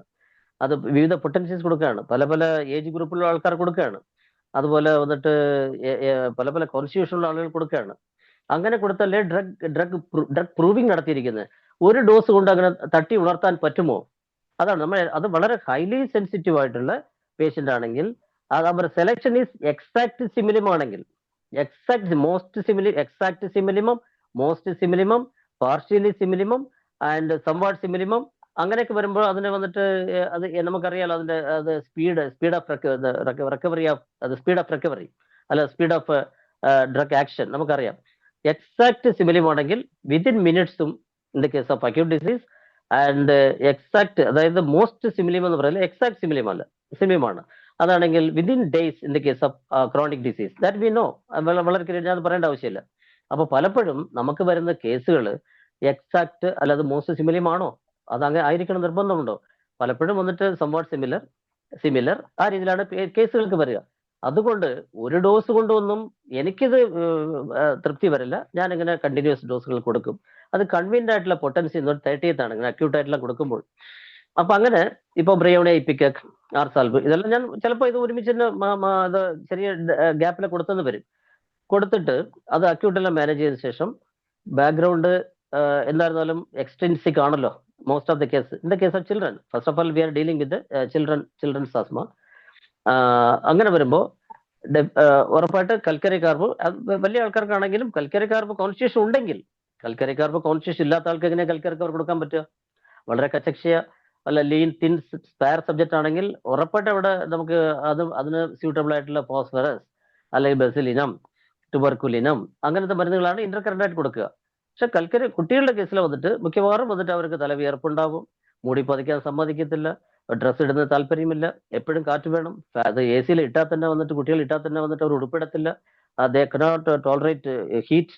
അപ്പോൾ they can tolerate that much cold they can tolerate. അപ്പോൾ നമ്മളൊക്കെ വിറച്ചാലും കുട്ടികൾക്ക് വിറക്കില്ല. അപ്പോൾ calcarea carb is very clear, very particular. And delayed milestones ഉണ്ടാകാം. ഡിലേഡ് മൈൽ സ്റ്റോൺസ് കൂടുതൽ പറയേണ്ട, all are doctors. Delayed milestones ഇതെല്ലാം കണക്കിലെടുത്തിട്ട് കൽക്കരി കാർബ് ഉറപ്പായിട്ട് വന്നിട്ട് ഇത് ഞാൻ അഷ്യൂർ ചെയ്യുന്നത് 6 മാസം കൊണ്ട് 100% ഓഫ് കേസ് 100 തന്നെ എനിക്ക് പറയാൻ പറ്റും. ഈ ബ്രോങ്കിയൽ ആസ്മ 6 മാസം കൊണ്ട് മാറുകയാണ്. അതിങ്ങനെ ഈ 10 ദിവസം ഒരിക്കൽ കൽക്കരി കാർബ് വണ്ണം കൊടുത്തിട്ട് കുറച്ച് കഴിയുമ്പോൾ അത് ഇടയ്ക്കിടയ്ക്ക് ഇത് അക്യൂട്ട് എക്സസർബേഷനൊക്കെ കുറച്ച് കുറഞ്ഞ ശേഷം ഹെപ്പാർസൾഫ്, സാങ്കുനേറിയം നൈട്രിക്കം അത് ആവശ്യമനുസരിച്ച്, പിന്നെ ചില കേസ് വന്നിട്ട് സ്റ്റിക്റ്റ പൾമിനൽ അതെല്ലാം കൊടുക്കും, പിന്നെ ബെസിലിനം വണ്ണം ഇടയ്ക്ക് കൊടുക്കും. അങ്ങനെ അത് എല്ലാം ഒരുമിച്ചൊന്നുമില്ല, ഇടയ്ക്ക് അപ്പോഴപ്പോഴായിട്ടുള്ള രീതിയിലൊക്കെ വന്നിട്ട് ഇതെല്ലാം മാനേജ് ചെയ്യും. പെട്ടെന്ന് വീണ്ടും ചെറിയ വീസെല്ലാം വരുമ്പോൾ ബ്രേയോടെ ഇപ്പിക്കൊക്കെ ആർസാൽഫിലേക്ക് പോകും. അത് കുറച്ച് കുറയുമ്പോൾ, കുറച്ച് സ്റ്റാൻഡ് സ്റ്റിൽ പൊസിഷൻ വരുമ്പോൾ, ഒരു നോർമലായിട്ടിരിക്കുമ്പോൾ ഹെപ്പാർസൾഫ് വെരി വെരി ഇമ്പോർട്ടൻസ്. ഹെപ്പാർസൾഫും കൽക്കരി കാർബും തമ്മിലെ ബന്ധം ഞാൻ പറയേണ്ട ആവശ്യമില്ലല്ലോ. ഹെപ്പാർസൾഫും കൽക്കരി കാർബും തമ്മിലുള്ള ബന്ധം അത് നിങ്ങൾക്കറിയാം, ഞാൻ എടുത്തു പറയേണ്ട ആവശ്യമില്ല. അപ്പൊ അങ്ങനെ ഹെപ്പാർസൾഫ് ഇടയ്ക്കിടയ്ക്ക് കൊടുക്കും. അപ്പൊ അത്തരം കൽക്കരി കാർബ് ബേബീസിനൊക്കെ ഫീവർ വരികയാണെങ്കിൽ ബെലഡോണ കറക്റ്റായിട്ട് മാച്ച് ആകുന്നുണ്ടല്ലോ. ബെലഡോണ ഇത് മാത്രമല്ല, നമ്മുടെ ബ്രോങ്കിയൽ ആസ്മ മാത്രമല്ല, ഈ കുട്ടികൾക്ക് അല്ലെ വലിയ ആൾക്കാർക്ക് ഉണ്ടാകുന്ന, വലിയ ആൾക്കാരുടെ കേസിൽ തന്നെ പറയാം, അതായത് നമ്മുടെ പ്രഷർ അർട്ടിക്കേറിയ അല്ലെങ്കിൽ അർട്ടിക്കേറിയ, നല്ല ചുവന്ന് തടുത്ത് അല്ലെ, അങ്ങനെ ഒരു വീൽസ് ഒക്കെ ഫോർമേഷൻ, ഞാനൊക്കെ അധികം ഉപയോഗിക്കുന്നത് ഈ ബെൽഡോണ എപ്പിസ് മരുന്നുകൾ അധികം ആർസാൽഫ് 30 ഒരു 15 ഡോസ് കൊടുക്കും. ബെൽഡോണ വന്നിട്ട് ഒരു കണ്ടിന്യൂസ് ആയിട്ട് 1 വീക്ക് കൊടുക്കും 200. അതുപോലെ ഇപ്പൊ പറഞ്ഞ ബെൽഡോണ എപ്പിസ് കൊടുക്കും. ഇതെല്ലാം അത് കഴിഞ്ഞ ശേഷം ഇടയ്ക്ക് കൽക്കറി കാർബ് കൂടി ഞാൻ കൊടുക്കും. കാരണം ബെൽഡോണയുടെ ക്രോണിക് കൽക്കറി കാർബ് ആണെന്ന് നമുക്കറിയാലോ. അപ്പൊ കൽക്കരി കാർബ് പൂർത്തിയാകും അത് കൊടുക്കുമ്പോഴാണ് ആ ഒരു ഇവൻ not atopic urticaria, pressure urticaria or urticaria. അപ്പൊ ഇതെല്ലാം വന്നിട്ട് റിലേറ്റഡ് ആണല്ലോ. Allergy, urticaria, atopic dermatitis, atopic asthma, allergic rhinitis, ഇങ്ങനെയെല്ലാം ഇതെല്ലാം കണക്ട് ചെയ്തിട്ട് കൽക്കറി കാർബന്റെ റോളെ പറ്റി പറയാൻ വേണ്ടിയാണ് ഞാൻ ഒരു 20 മിനിറ്റ് എടുത്തിരിക്കുന്നത്. 9:59. ഓക്കെ. അപ്പോൾ calcarea carb was a wonderful remedy for curing bronchial asthma in children. Even elderly people after 20 years വരുന്ന വലിയ എൽഡർലി പീപ്പിൾ ആണെങ്കിൽ, if the constitution permits, definitely we can use calcarea carb. അല്ലെ പിന്നെ മറ്റുള്ള remedies, നമുക്ക് constitution remedy is a must. അക്യൂട്ടായിട്ട് ഇത് പെട്ടെന്ന് ഇങ്ങനെ അക്യൂട്ട് റെമഡീസ് ബ്രൈ, ഇപ്പിക്കാക്സ്, ആർസാൽഫ് എല്ലാം കൊടുക്കും. കുറച്ച് കുറയുമ്പോൾ ഞാൻ പറഞ്ഞ പോലെ ഹെപ്പാർസൾഫ്, അതുപോലെ സാങ്കുനേറിയം നൈട്രിക്കം, ചില കേസസ് വന്നിട്ട് നമ്മുടെ ഹിസ്റ്റാമൈൻ, ബെസിലിനം, ട്യൂബർക്കുലിനം, ഇതെല്ലാം ബെസിലിനം ട്യൂബർക്കുലിനൊക്കെ ഇന്റർകറന്റ് ഇടയ്ക്കിടയ്ക്ക് 10 ദിവസത്തിൽ ഒരിക്കൽ ഹയർ പൊട്ടൻഷ്യസിലേക്ക് പോകും. അവർ കോൺസ്റ്റിറ്റ്യൂഷൻ കണ്ടുപിടിച്ചിട്ട് ചിലപ്പോൾ സെപ്പി ആയിരിക്കാം. അത് കൽക്കരി കാർബിന് നേരെ ഓപ്പോസിറ്റ് ആണല്ലോ സെപ്പിയ വന്നിട്ട് ഭയങ്കര ചില്ലി പേഷ്യന്റ് ആണ്. കൽക്കരി കാർബ് ഭയങ്കര ഹോട്ട് പേഷ്യന്റ് ആണ്. അപ്പോൾ അത് ഒരു സെപ്പിയ പേഷ്യന്റ് വരുമ്പോൾ എങ്ങനെയാണ് കൽക്കരി കാർബ് ഇൻഡിക്കേഷൻ വരിക? അപ്പോൾ നമ്മൾ ഒരു മരുന്ന് കൊടുക്കുമ്പോൾ ബ്ലൈൻഡ് ആയിട്ടുള്ള പ്രിസ്ക്രിപ്ഷൻ ഒന്നുമില്ല. നമ്മൾ പണ്ട് പഠിച്ചിട്ടുള്ള കാര്യങ്ങൾ തന്നെയാണ്, പണ്ട് മെറ്റീരിയൽ പഠിച്ചിട്ടുള്ള, തെറാപ്യൂട്ടിക്സിൽ പഠിച്ചിട്ടുള്ള കാര്യങ്ങൾ, അതെല്ലാം put into our practice. പക്ഷെ അതില് നമ്മളിപ്പോൾ ഞാനൊക്കെ സിമ്പിൾ അത് വെയിറ്റ് ചെയ്യുക, സെറോഗേഷൻ, കാരണം അത്ര പേഷ്യൻസ് ഉണ്ടായിരുന്നു. ഞാൻ എൻ്റെ പ്രാക്ടീസ് ഞാൻ കോളേജിൽ പഠിപ്പിക്കുന്ന സമയത്തും അതുപോലെ ഞാൻ ഇന്റേൺഷിപ്പിൽ സമയത്തൊക്കെ വന്നിട്ട് ഇങ്ങനെയൊക്കെ വെറുതെ അവിടുത്തെ മെഡിക്കൽ ഓഫീസർ CMOയുടെ ആർഗ്യുമെന്റ്സിലൊക്കെ പോയി, അന്ന് ഒരു ഫണ്ടമെന്റലിസ്റ്റ് ഹോമിയോപ്പതിസ്റ്റ് ആയിട്ട് അങ്ങനെ ആർഗ്യുമെന്റിൽ പോയി, ഞാൻ നേരത്തെ പറഞ്ഞല്ലോ. പിന്നെ വന്നിട്ട് പ്രാക്ടീസിലേക്ക് വന്ന സമയത്ത് സർവീസിൽ വന്ന 91 സർവീസിൽ വരുന്നത്. അപ്പൊ ഗവൺമെന്റ് സർവീസിൽ വന്നിട്ട് ഒരു 250-300 പേഷ്യൻസ് ഉണ്ടാവും. അപ്പോൾ ഒരു ചുരുങ്ങിയ ദിവസങ്ങൾക്കകത്ത് പ്രൈവറ്റ് പ്രാക്ടീസിലും ഇതുപോലെ വന്നിട്ട് 100-150 പേഷ്യൻസ് ഒക്കെ നോക്കി. ഇപ്പൊ ഞാൻ വളരെ 150 പേഷ്യൻസ് ഒക്കെ ഉണ്ടാവും. അപ്പോൾ ഇത് അത്ര അന്നത്തെ ഇപ്പോഴും ഞാൻ മടിയൊന്നുമില്ല, വളരെ അത്രയും പേഷ്യൻസ് നോക്കാനൊക്കെ. പക്ഷേ അത്രയും പേഷ്യൻസ് ഇപ്പൊ ഇല്ല എന്നുള്ളതാണ്. കാരണം ഞാൻ വളരെ എന്റെ പൊളിറ്റിക്കൽ, അതുപോലെ വന്നിട്ട് മറ്റുള്ള കലാ സാംസ്കാരിക മേഖലകൾ, ഇരിട്ടിയിലെ പല പ്രസ്ഥാനങ്ങളുമായി ബന്ധപ്പെട്ടും ഒക്കെ സോഷ്യൽ ആക്ടിവിറ്റീസ് ഉള്ളതുകൊണ്ട് ഞാനായിട്ട് കുറച്ചു. കാരണം ഇത് വയസ്സ് 63ആയി, അതുപോലെ അങ്ങനെ റോറിംഗ് ആയിട്ട് പോകാൻ പറ്റില്ല. അപ്പൊ അങ്ങനെ ഒരുപാട് പേഷ്യൻസ് ഒക്കെ അക്യൂട്ടാണ് അധികം വരിക. അക്യൂട്ട് കേസുകൾ കൈകാര്യം ചെയ്യുന്നത് വളരെ ഈസിയാണ്. കാരണം അതിൽ ഞാൻ നേരത്തെ പറഞ്ഞ ഒരു ആനുകൂല്യം നമുക്കിരിക്കുകയാണ്. തന്നെ കുറയുന്ന കേസുകൾ വന്നിട്ട് 50% കേസ് തന്നെ കുറഞ്ഞോളും. ഈ ആനുകൂല്യം ഒറ്റമൂലി കാരണം എടുക്കുകയാണ്. ഈ ആനുകൂല്യം വന്നിട്ട് അലോപ്പതി ഡോക്ടറും എടുക്കുകയാണ്. ഈ ആനുകൂല്യം ഹോമിയോ ഡോക്ടർ എടുക്കുകയാണ്, ആയുർവേദ ഡോക്ടർ എടുക്കുകയാണ്. എല്ലാ ഡോക്ടർമാരും അത് വ്യാജനും എടുക്കുകയാണ് ഈ ആനുകൂല്യം. അല്ലെ, നമുക്കത് it will go automatically. Acute disease കൈകാര്യം ചെയ്യാൻ വലിയ പാടൊന്നുമില്ല. പക്ഷെ നമുക്കറിയാം എവിടെ അത് നമ്മുടെ ഏത് ലിമിറ്റേഷൻ വരെ നിൽക്കണം. അപ്പോൾ നമ്മളിപ്പോൾ ഒരു കോൾഡ് നമ്മൾ ട്രീറ്റ് ചെയ്യുന്നു, ഫീവർ, അക്യൂട്ട് റൈനൈറ്റിസ് ആയിട്ട് വന്നു, കോൾഡ്, ഇതെല്ലാം കഴിഞ്ഞ ശേഷം 2 ദിവസം കഴിയുമ്പോൾ വന്നിട്ട് പയ്യെ ചെറിയ അവിടെ ക്രിപ്പിറ്റേഷൻ, ചെസ്റ്റ് നോക്കുമ്പോൾ ക്രിപ്പിറ്റേഷൻ വരികയാണ്, ടാക്കിഫീനിയ വരികയാണ്, പിന്നെ ടോക്സിക് അപ്പിയറൻസ് ഫേസിൽ വരികയാണ്, അതുപോലെ വന്നിട്ട് പെട്ടെന്ന് 104 ടെമ്പറേച്ചർ വരുന്നു. അപ്പൊ നമ്മൾ സ്റ്റെത്ത് വെച്ച് നോക്കുമ്പോൾ ഉറപ്പായിട്ട് അവിടെ നമുക്ക് ക്രിപ്പിറ്റേഷൻ ഫീൽ ചെയ്താൽ അത് ബ്രോങ്കിയൽ ആസ്മ നമ്മൾ കണ്ടുപിടിക്കാൻ ഇടയായാൽ അത്തരം കേസുകൾ ഞാൻ വെച്ചുകൊണ്ടിരിക്കത്തില്ല. ഞാൻ റിസ്ക് എടുക്കാറില്ല. കാരണം നമ്മൾ 1000 കേസ് ക്യൂർ ചെയ്താലും ഒരു കേസ് കുളവായാൽ എൻ്റെ കംപ്ലീറ്റ് കരിയർ പോയി പോവും എന്നുള്ളത് കൊണ്ട് ഇത്രയും കാലമായിട്ട് ഇരട്ടി ഭാഗത്തൊക്കെ നമ്മൾ കാത്തു സൂക്ഷിച്ചിരിക്കുന്ന നമുക്ക് ആ ഒരു ഗുഡ് വിൽ നഷ്ടപ്പെടുന്നുള്ളതുകൊണ്ട് അത് ഡെഫിനറ്റ് ആയിട്ട് പറഞ്ഞാൽ എക്സ്റേ എടുത്ത് നോക്കാൻ എക്സ്റേ ഒക്കെ നമ്മൾ ഡയഗ്നോസ് എല്ലാം ചെയ്യണം. എല്ലാ ഡയഗ്നോസ്റ്റിക് ടൂൾസും ഞാൻ ഉപയോഗിക്കാറുണ്ട്. അപ്പൊ അത് പെട്ടെന്ന് അങ്ങനെ റെഫർ ചെയ്യത്തില്ല. ഫസ്റ്റ് ഓഫ് ഓൾ എക്സ്റേ എടുത്ത് നോക്കി അത് കൃത്യമായിട്ട് പാച്ചസ് ഉണ്ട്, അവിടെ കൺസൾട്ടേഷൻ ഉണ്ട് എന്നൊക്കെ മനസ്സിലാക്കിയ ശേഷം പിന്നെ ക്ലിനിക്കലായിട്ടും അത് മറ്റുള്ള റേഡിയോളജിക്കലായിട്ടും ഒക്കെ കൺഫേം ചെയ്തതിനു ശേഷം അത് I will refer the case. അതെന്താണ് റിസ്ക് എടുക്കേണ്ട ആവശ്യമില്ലല്ലോ. കാരണം അത് അഡ്മിറ്റ് ആക്കേണ്ടി വരും. നമുക്ക് ഞാനൊക്കെ വന്നിട്ട് ഉച്ചയ്ക്ക് ശേഷമുള്ള പ്രാക്ടീസ് 2 മണിക്കൂർ 3 മണിക്കൂർ പ്രാക്ടീസ് അല്ലേ ഉള്ളൂ. അപ്പൊ അതുകൊണ്ട് മുൻകാലങ്ങൾ സർവീസിലുള്ളപ്പോൾ അങ്ങനെ തന്നെയാണ്, ഇപ്പോഴും അങ്ങനെ തന്നെയാണ്. പ്രൈവറ്റ് പ്രാക്ടീസ് 3 hours ഒക്കെ ഉള്ളൂ. അപ്പൊ അങ്ങനെ വരുമ്പോൾ 3 to 4 hours, അന്നൊക്കെ 4 hours ഉണ്ടായിരുന്നു, ഇപ്പൊ 3 hours ആയിട്ട് കുറച്ചു, ഇപ്പൊ 2.5 hours കുറയുന്നു.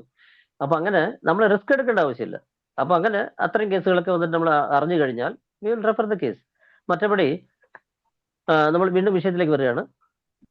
ഇത് ഈസി ആയിട്ട് നമുക്കിത് കൈകാര്യം ചെയ്യാൻ 6 മാസം കൊണ്ട് എന്നെ സംബന്ധിച്ചിടത്തോളം അത് ഒരു കേസ് പോലും ഫെയിലിയർ ആയിട്ടില്ല എന്നുള്ളതാണ്. കാരണം ബ്രോങ്കിയൽ ആസ്മ കുട്ടികളുടെ കേസിൽ വരുമ്പോൾ ഐ എം വെരി ഹാപ്പി.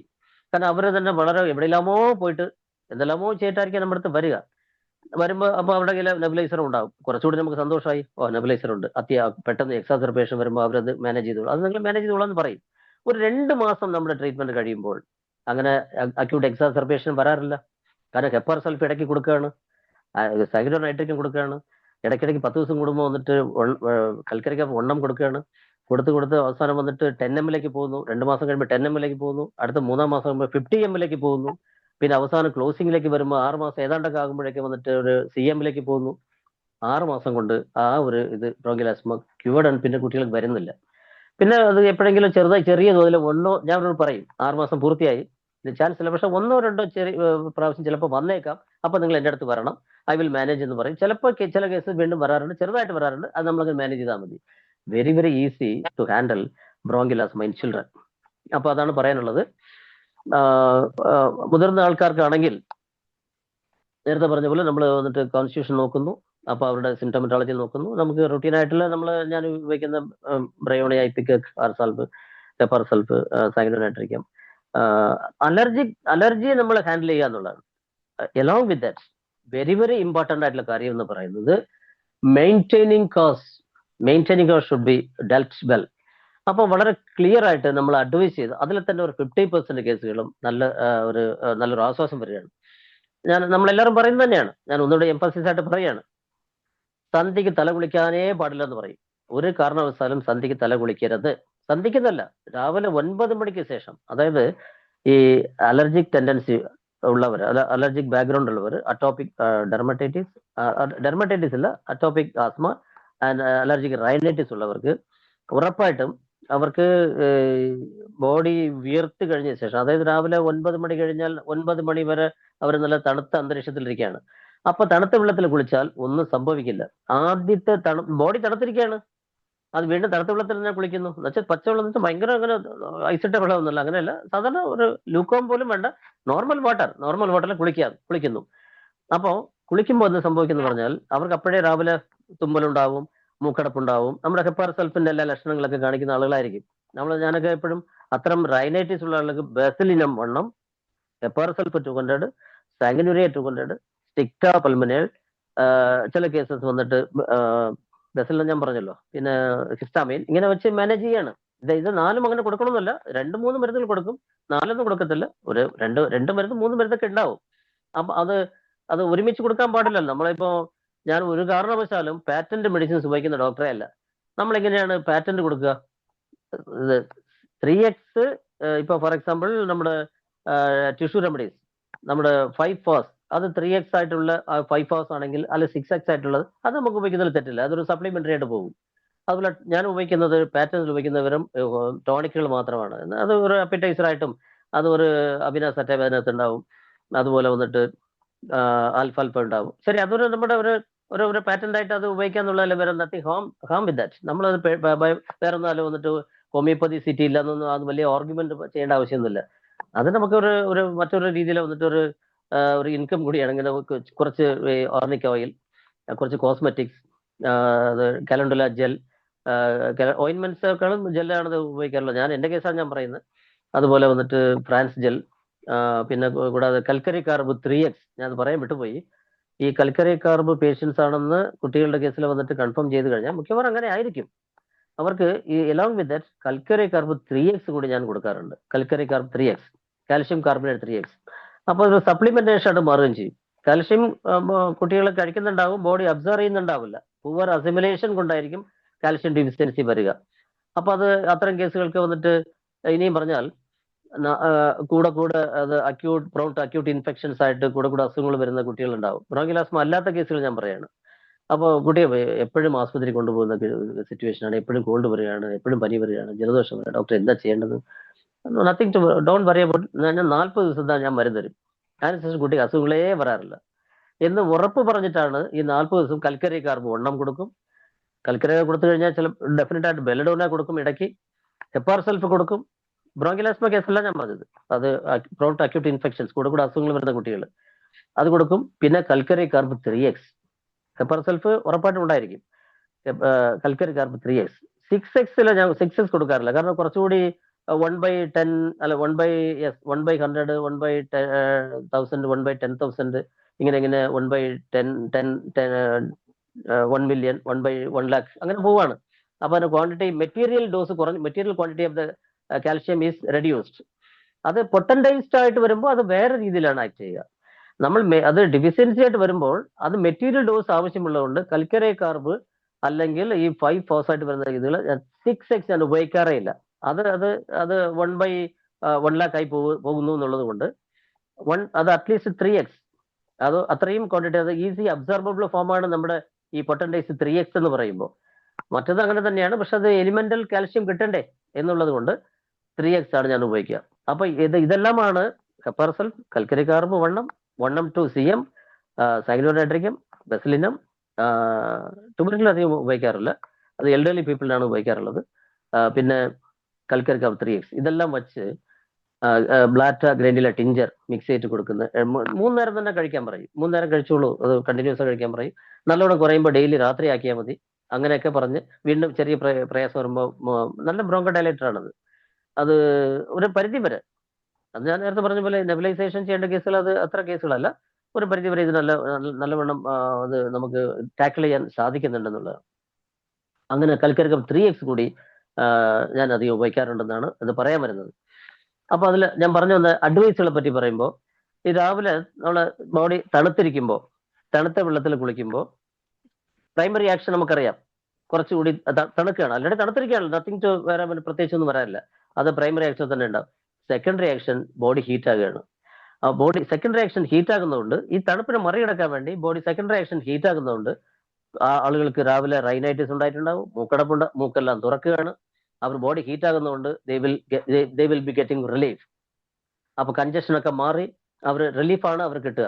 അതേസമയം സന്ധ്യക്ക് ഇപ്പൊ അറ്റോപിക് ബാക്ക്ഗ്രൗണ്ട് ഉള്ള ആളുകളാണെങ്കിൽ, മറ്റുള്ളവരുടെ കേസല്ല, അറ്റോപിക് ബാക്ക്ഗ്രൗണ്ട് ഉള്ള ആളുകളാണെങ്കിൽ സന്ധ്യക്ക് അവർ വന്നിട്ട് തണുത്ത വെള്ളത്തിൽ കുളിച്ചാലും ശരി, ചൂടുവെള്ളത്തിൽ കുളിച്ചാലും ശരി, അത് അവർക്ക് വന്നിട്ട് ട്രിഗർ ആയിട്ട് മാറുകയാണ്. എത്രയോ കേസുകൾ ഞാനത് എക്സ്പീരിയൻസിൽ എനിക്ക് മനസ്സിലാക്കിയ, ഞാൻ ഒബ്സർവ് ചെയ്ത കാര്യമാണ്.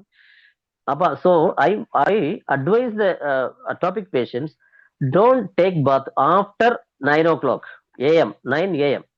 നമ്മൾ 9 ആയി കഴിഞ്ഞാൽ അവർ ആക്റ്റീവായി, വിയർത്തു, ബോഡി ഹീറ്റായി. പിന്നെ പച്ചവെള്ളത്തിൽ കുളിച്ചാലും ശരി, ചൂടുവെള്ളത്തിൽ കുളിച്ചാൽ എന്താ സംഭവിക്കുക? ആദ്യം വന്നിട്ട് അവിടുത്തെ പ്രൈമറി ആക്ഷൻ ബോഡി ഹീറ്റ് ആകും. അത് താൽക്കാലികമായിട്ട് അവർക്ക് റിലീഫ് ഉണ്ടാക്കും, കാരണം അവർക്ക് ഓൾറെഡി ഇങ്ങനെ ബാക്ക്ഗ്രൗണ്ട് ഉണ്ടല്ലോ ഒരു ട്രിഗറായിട്ട്. പക്ഷെ സെക്കൻഡറി ആക്ഷൻ എന്താണ്? തണുക്കും. ആ തണുപ്പ് അവർക്ക് പ്രശ്നം ഉണ്ടാകും. അപ്പൊ അവർക്ക് അതൊരു ട്രിഗറായിട്ട് മാറും. അത് ഇങ്ങനെ അറ്റോപിക് പേഷ്യൻസിന്. അതേസമയം തണുത്ത വെള്ളത്തിൽ കുളിച്ചാലോ സന്ധ്യക്ക് അവർ ബോഡി ഹീറ്റ് ആയിരിക്കുകയാണ്. അത് രാവിലെ അല്ലല്ലോ, അവർ ബോഡി ഹീറ്റ് ആയിരിക്കുകയാണ്. ആ സമയത്ത് വന്നിട്ട് തണുത്ത വെള്ളത്തിൽ കുളിക്കുകയാണ്. ആ ഒരു ചേഞ്ച് ഓഫ് വെതർ മതി. Change of weather in the body itself അതൊരു ട്രിഗറായിട്ട് അതും പ്രശ്നം ഉണ്ടാക്കുന്നു. അപ്പൊ തണുത്ത വെള്ളത്തിലായാലും ചൂടുവെള്ളത്തിലായാലും സന്ധ്യക്ക് കുളിക്കരുത് എന്നുള്ള അഡ്വൈസ് ഞാൻ സ്ട്രോങ് ആയിട്ട് പറയും. നമ്മളെല്ലാവരും പറയുന്നത് തന്നെയാണ്, ഞാൻ മാത്രമല്ല, നമ്മളെല്ലാവരും പറയുന്നത് തന്നെയാണ്. അത് കൂടാതെ കമ്പിളി ഉപയോഗിക്കരുത്, അതുപോലെ വെൽവെറ്റ് ഉപയോഗിക്കരുത്, അതുപോലെ കോട്ടൺ ബെഡ്ഷീറ്റുകളെ ഉപയോഗിക്കാവൂ, അതുപോലെ ബെഡ്റൂം ഡസ്റ്റ് ഫ്രീ സോണായിരിക്കണം. ഫാൻ്റെ ലീഫിലെ പൊടി ഉണ്ടാവും, അല്ല കൈവരിയിലെ പൊടി ഉണ്ടാവും, അവിടെ ഇവിടെ പൊടിയൊക്കെ ഇല്ലാത്തൊരു ഒരുപാട് നമ്മൾ റാക്കുകളിലൊക്കെ വന്നിട്ട് പഴയ സാധനങ്ങൾ ഡംപ് ചെയ്ത് വെച്ചിട്ടുണ്ടാവും. പിന്നെ പേഷ്യൻസിനെ പറയുന്ന ഡയലോഗാണ് അത്. നമ്മൾ എവിടെയെങ്കിലും കോൺഫറൻസിൽ പോകുമ്പോൾ ഇവരോട് ബാഗുകളൊക്കെ നമുക്ക് കിട്ടും, നമ്മളത് ഉപയോഗിക്കത്തുമില്ല, ആളുകൾ കൊടുക്കത്തുമില്ല. നമുക്ക് ആൾ കൊടുക്കാനും മടി, നമ്മൾ ഉപയോഗിക്കത്തുമില്ല. അത് അവിടെ പൊടി പിടിച്ച് അവിടെ നശിച്ച് അങ്ങനെ പോയിക്കൊണ്ടിരിക്കും, എന്നാലും കൊടുക്കൂല. അതാർക്കെങ്കിലും കൊടുത്തു കളയണം, അതവിടെ ഡംപ് ചെയ്ത് അങ്ങനെ ഇട്ടിരിക്കും. അതുപോലെ നമ്മുടെ സ്പേസ് ലാഭിക്കാൻ വേണ്ടി കട്ടിലിന്റെ അടിയിലൊക്കെ വന്നിട്ട് ഒരുപാട് സാധനങ്ങളൊക്കെ ഡംപ് ചെയ്ത് വെക്കും.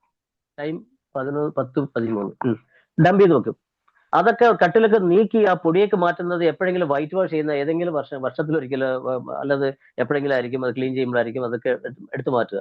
അപ്പൊ ഇത് അറ്റോപിക് പൊടി അലർജി, ഡസ്റ്റ് അലർജി ഉള്ള ആളുകൾ ഉറപ്പായിട്ട് അലർജിക് ആസ്മ ഉള്ള, അതായത് അറ്റോപിക് ആസ്മ ഉള്ള ആളുകൾക്ക് പൊടി അലർജി അത് വളരെ പ്രധാനപ്പെട്ട ട്രിഗറാണ്. അപ്പൊ നമുക്കറിയാം പൊല്ലൻ അതുപോലെ പൂക്കളുടെയും ചെടികളുടെയൊക്കെ ഉള്ള അത് വന്നിട്ട് അതിന് പൊടികൾ കാര്യങ്ങൾ, നമ്മുടെ അനിമൽസ് ഡാൻഡേഴ്സ്, അതുപോലെ വന്നിട്ട് വീട്ടിലെ പൂച്ചയെ വളർത്തുക അതിന്റെ പൊടി, കമ്പിളിയൊക്കെ വന്നിട്ട് ഡെയിലി ആരെങ്കിലും വാഷ് ചെയ്യുന്നുണ്ടോ? നമ്മളെങ്കിൽ എവിടെയെങ്കിലൊക്കെ വന്നിട്ട് ട്രെയിനിൽ യാത്ര ചെയ്യുമ്പോൾ അല്ലാതെ വന്നിട്ട് AC ബസ്സിലൊക്കെ പോകുമ്പോൾ ഞാൻ കമ്പിളി തൊടുകയില്ല, എനിക്ക് അലർജി ഒന്നുമില്ല, കമ്പിളി തൊടുകയില്ല. ഡെർമറ്റൈറ്റിസ് കുറച്ചുണ്ട്, അതാണ് എൻ്റെ കയ്യിൽ അങ്ങനെ ഇതൊക്കെ ആയത്. അതേസമയം വന്നിട്ട് ഞാൻ കമ്പിളി എനിക്ക് അത് ഭയങ്കര ഒരിക്കലും അത് വാഷ് ചെയ്യാത്താണല്ലോ, അതിൽ ഡ്രൈ വാഷ് ഒക്കെ ചെയ്യുന്നത് എപ്പോഴെങ്കിലും അവർ ചെയ്യുന്നുണ്ടാവും, കമ്പിളി തൊടുകയില്ല.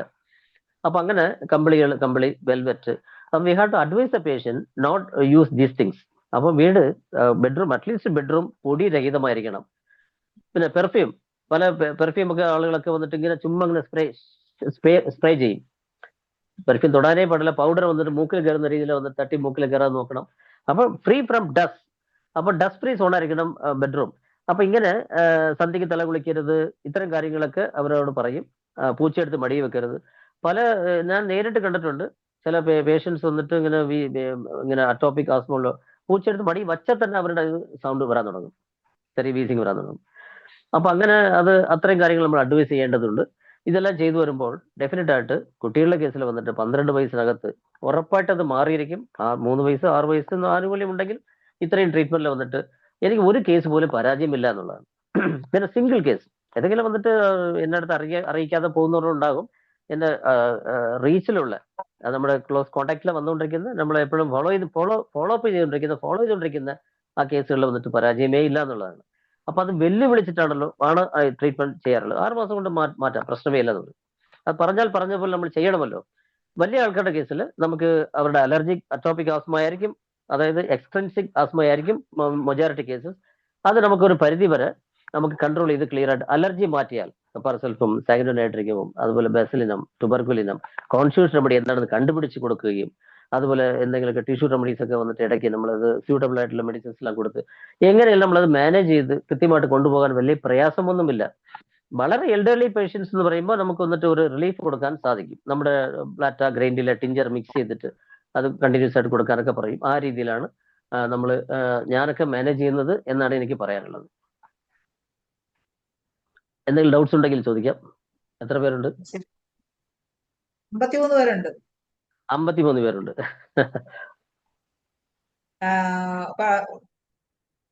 ഡോക്ടർ ബ്രോങ്കിയൽ ആസ്മയെ കുറിച്ച് വളരെ വിശദമായി തന്നെ ഒരു കോൺഫിഡൻസോട് കൂടി ചികിത്സിക്കാൻ പറ്റുന്ന തരത്തിൽ ഡോക്ടർ ഒത്തിരി കാര്യങ്ങൾ പങ്കുവച്ചു. വളരെ നല്ലൊരു ക്ലാസ് ആയിരുന്നു.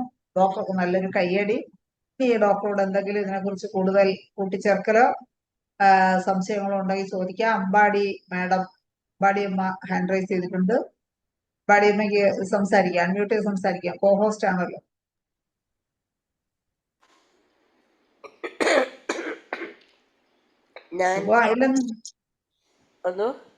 സുഖമില്ലെന്ന് ഡോക്ടർ പറയും. എനിക്ക് ശിവരാമകൃഷ്ണൻ, എനിക്ക് സംശയം ഒന്നും ചോദിക്കാനല്ല മോനെ. അതായത് 61 വയസ്സായിട്ടുള്ളൂ, എനിക്ക് 78 വയസ്സായി. എനിക്കും അയ്യോ മാഡം, നമസ്കാരം മാഡം. പറഞ്ഞേക്ക്. അപ്പൊ എനിക്ക് 61 വയസ്സായി. അതുകൊണ്ട് ഞാൻ എന്റെ ഇതൊക്കെ കുറച്ചു എന്ന് പറയരുത്. ഇതൊരു ബ്ലെസ്ഡ് ആക്ടാണ്. എല്ലാവർക്കും ഹോമിയോപ്പതി ഡോക്ടർ ആവാൻ പറ്റില്ല, മനസ്സിലായോ? ആർക്ക് വേണമെങ്കിലും പൊളിറ്റീഷ്യൻ ആവാം, ഇതുപോലെ ഒരു പബ്ലിക് വർക്കർ ആവാം. പക്ഷെ അവർക്കൊന്നും ഹോമിയോ ഡോക്ടർ ആവാൻ പറ്റില്ല. അതൊരു ബ്ലസ്ഡ് ആർട്ടാണ്. അത് അത് അനുഗ്രഹമുള്ളവർക്ക് മാത്രമേ കിട്ടുള്ളൂ. അതുകൊണ്ട് ഇനി ഇനി റൈറ്റ് ഫ്രം ടുഡേ ഈ ലീഷർ ടൈം സ്പെയർ ചെയ്യുകയാണെങ്കിൽ ഈക്വലായിട്ട്, അറ്റ്ലീസ്റ്റ് ഈക്വൽ, ഞാൻ പറയുന്നത് 1 അവർ കൂടുതൽ ഹോമിയോപ്പതിക്കും 1 അവർ കുറവ് മറ്റുള്ളവരും കൊടുക്കണം എന്നാണ് പറയുക. പക്ഷെ അറ്റ്ലീസ്റ്റ് ഈക്വലായിട്ടെങ്കിലും കൊടുക്കണം. മനസ്സിലായോ? അത്രയും ബ്ലസ്ഡ് ആർട്ടാണ്. അതും ഇങ്ങനെയൊക്കെ കിട്ടുക എന്ന് പറഞ്ഞു കഴിഞ്ഞാൽ നമുക്കത് മറ്റുള്ളവർക്ക് അത് ബ്ലസ്ഡാണ്. അതുകൊണ്ട് ഞാനും എല്ലാവർക്കും കൊടുക്കാൻ പറ്റും. പക്ഷേ ഇത് ആർക്കും കൊടുക്കാൻ പറ്റില്ല. ആരോഗ്യം ആർക്കും കൊടുക്കാൻ പറ്റില്ല, നമുക്ക് മാത്രമേ കൊടുക്കാൻ പറ്റുള്ളൂ. അതുകൊണ്ട് അത് പറയാനാണ് ഞാൻ ഹാൻഡ് റൈസ് ചെയ്തത്. നല്ല നല്ല ഇതായിരുന്നു. നല്ല പ്രാക്ടിക്കലായിട്ട് പറഞ്ഞ പോലെ തന്നെ വളരെ എന്താ പറയുക, തമാശ രൂപത്തിൽ തന്നെ എല്ലാ കാര്യങ്ങളും പറഞ്ഞു. ഞാനും ഇതൊക്കെ ഞാനും ഫോളോ ചെയ്യാറുണ്ട്. ഞാൻ രാവിലെ 8 മണിക്ക് മുമ്പ് കുളിക്കണമെന്ന് പറയാറുണ്ട്. വൈകുന്നേരം കഴിയുന്നതും കഴിയണ്ട എന്ന് പറയാറുണ്ട് ഞാൻ എല്ലാവരോടും, പേഷ്യൻസിനോട്. മനസ്സിലായോ? അതുകൊണ്ട് എല്ലാം വളരെ പ്രാക്ടിക്കലി പറയുകയാണെങ്കിൽ അസല് ക്ലാസ് ആയിരുന്നു. Keep it up. ഇനിയും വരണം വേറെ ഏതെങ്കിലുമൊക്കെ സബ്ജക്റ്റുമായിട്ട്. പക്ഷേ ഈ ഒരു കാര്യത്തിൽ ഒരു കൺസിഡറേഷൻ വേണം. നമ്മുടെ ഹനുമാൻ ഓർഗനോൺ എഴുതിയത് 80 ഇയേഴ്സിലാണ്. കാരണം അതിൻ്റെ 6th എഡിഷൻ കാണാനുള്ള ഭാഗ്യം ആ മാന്യദേഹത്തിന് ഉണ്ടായിട്ടില്ല. ഓരോ പ്രാവശ്യവും ഓർഗനോൺ വായിക്കുമ്പോഴും അതിൽ ഓരോരോ അഫോറിസം വായിക്കുമ്പോഴും ഞാൻ ഹനുമാനെ 100,000 നന്ദി പറയാറുണ്ട്. ഇതൊക്കെ ഞങ്ങൾക്ക് തന്നതിന്. മനസ്സിലായി? എന്തോരം അനുഭവിച്ചിട്ടുണ്ടാവും. നമുക്ക് കല്ലും മുള്ളുള്ള പാതയിൽ കൂടെ നടന്ന് നമുക്ക് പട്ടുമെത്ത വരിച്ച പാതയാണ് തന്നേക്കുന്നത്. നമുക്ക് ഓടിപ്പോവാം. അതുകൊണ്ട് ഈ ഒരു ഇത് ഒന്ന് കൺസിഡർ ചെയ്യണം കേട്ടോ. എന്നുള്ള അധികാരം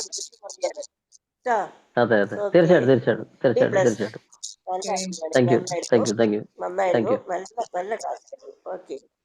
ഓക്കെ അമ്പാടിയമ്മേ, വളരെ സന്തോഷം വന്നതിൽ. എന്തായാലും ഡോക്ടറുടെ ചികിത്സാ സമയം കുറച്ച് സമയം കൂടെ ജനങ്ങൾക്ക് വേണ്ടി ഹോമിയോപ്പതി ചികിത്സ കുറച്ച് സമയം കൂടെ എടുക്കണം എന്നാണ് അമ്പാടിയമ്മ പറഞ്ഞത്. എന്തായാലും വളരെ സന്തോഷം. അത്രയും ആളുകൾക്ക് കൂടി സുഖം കിട്ടട്ടെ. എന്താണ് ഇനി ആരാണ് സംശയം ചോദിക്കാനുള്ള? ദയവായി ഒന്ന് ഹാൻഡ് റൈസ് ചെയ്യുക. അൺമ്യൂട്ട് ചെയ്യാനുള്ള ഓപ്ഷൻ ഇടുന്നതാണ്. ശിവരാമകൃഷ്ണൻ ഡോക്ടർ വളരെ ഗംഭീരമായ ഒരു സെഷനാണ് നടത്തിയത്.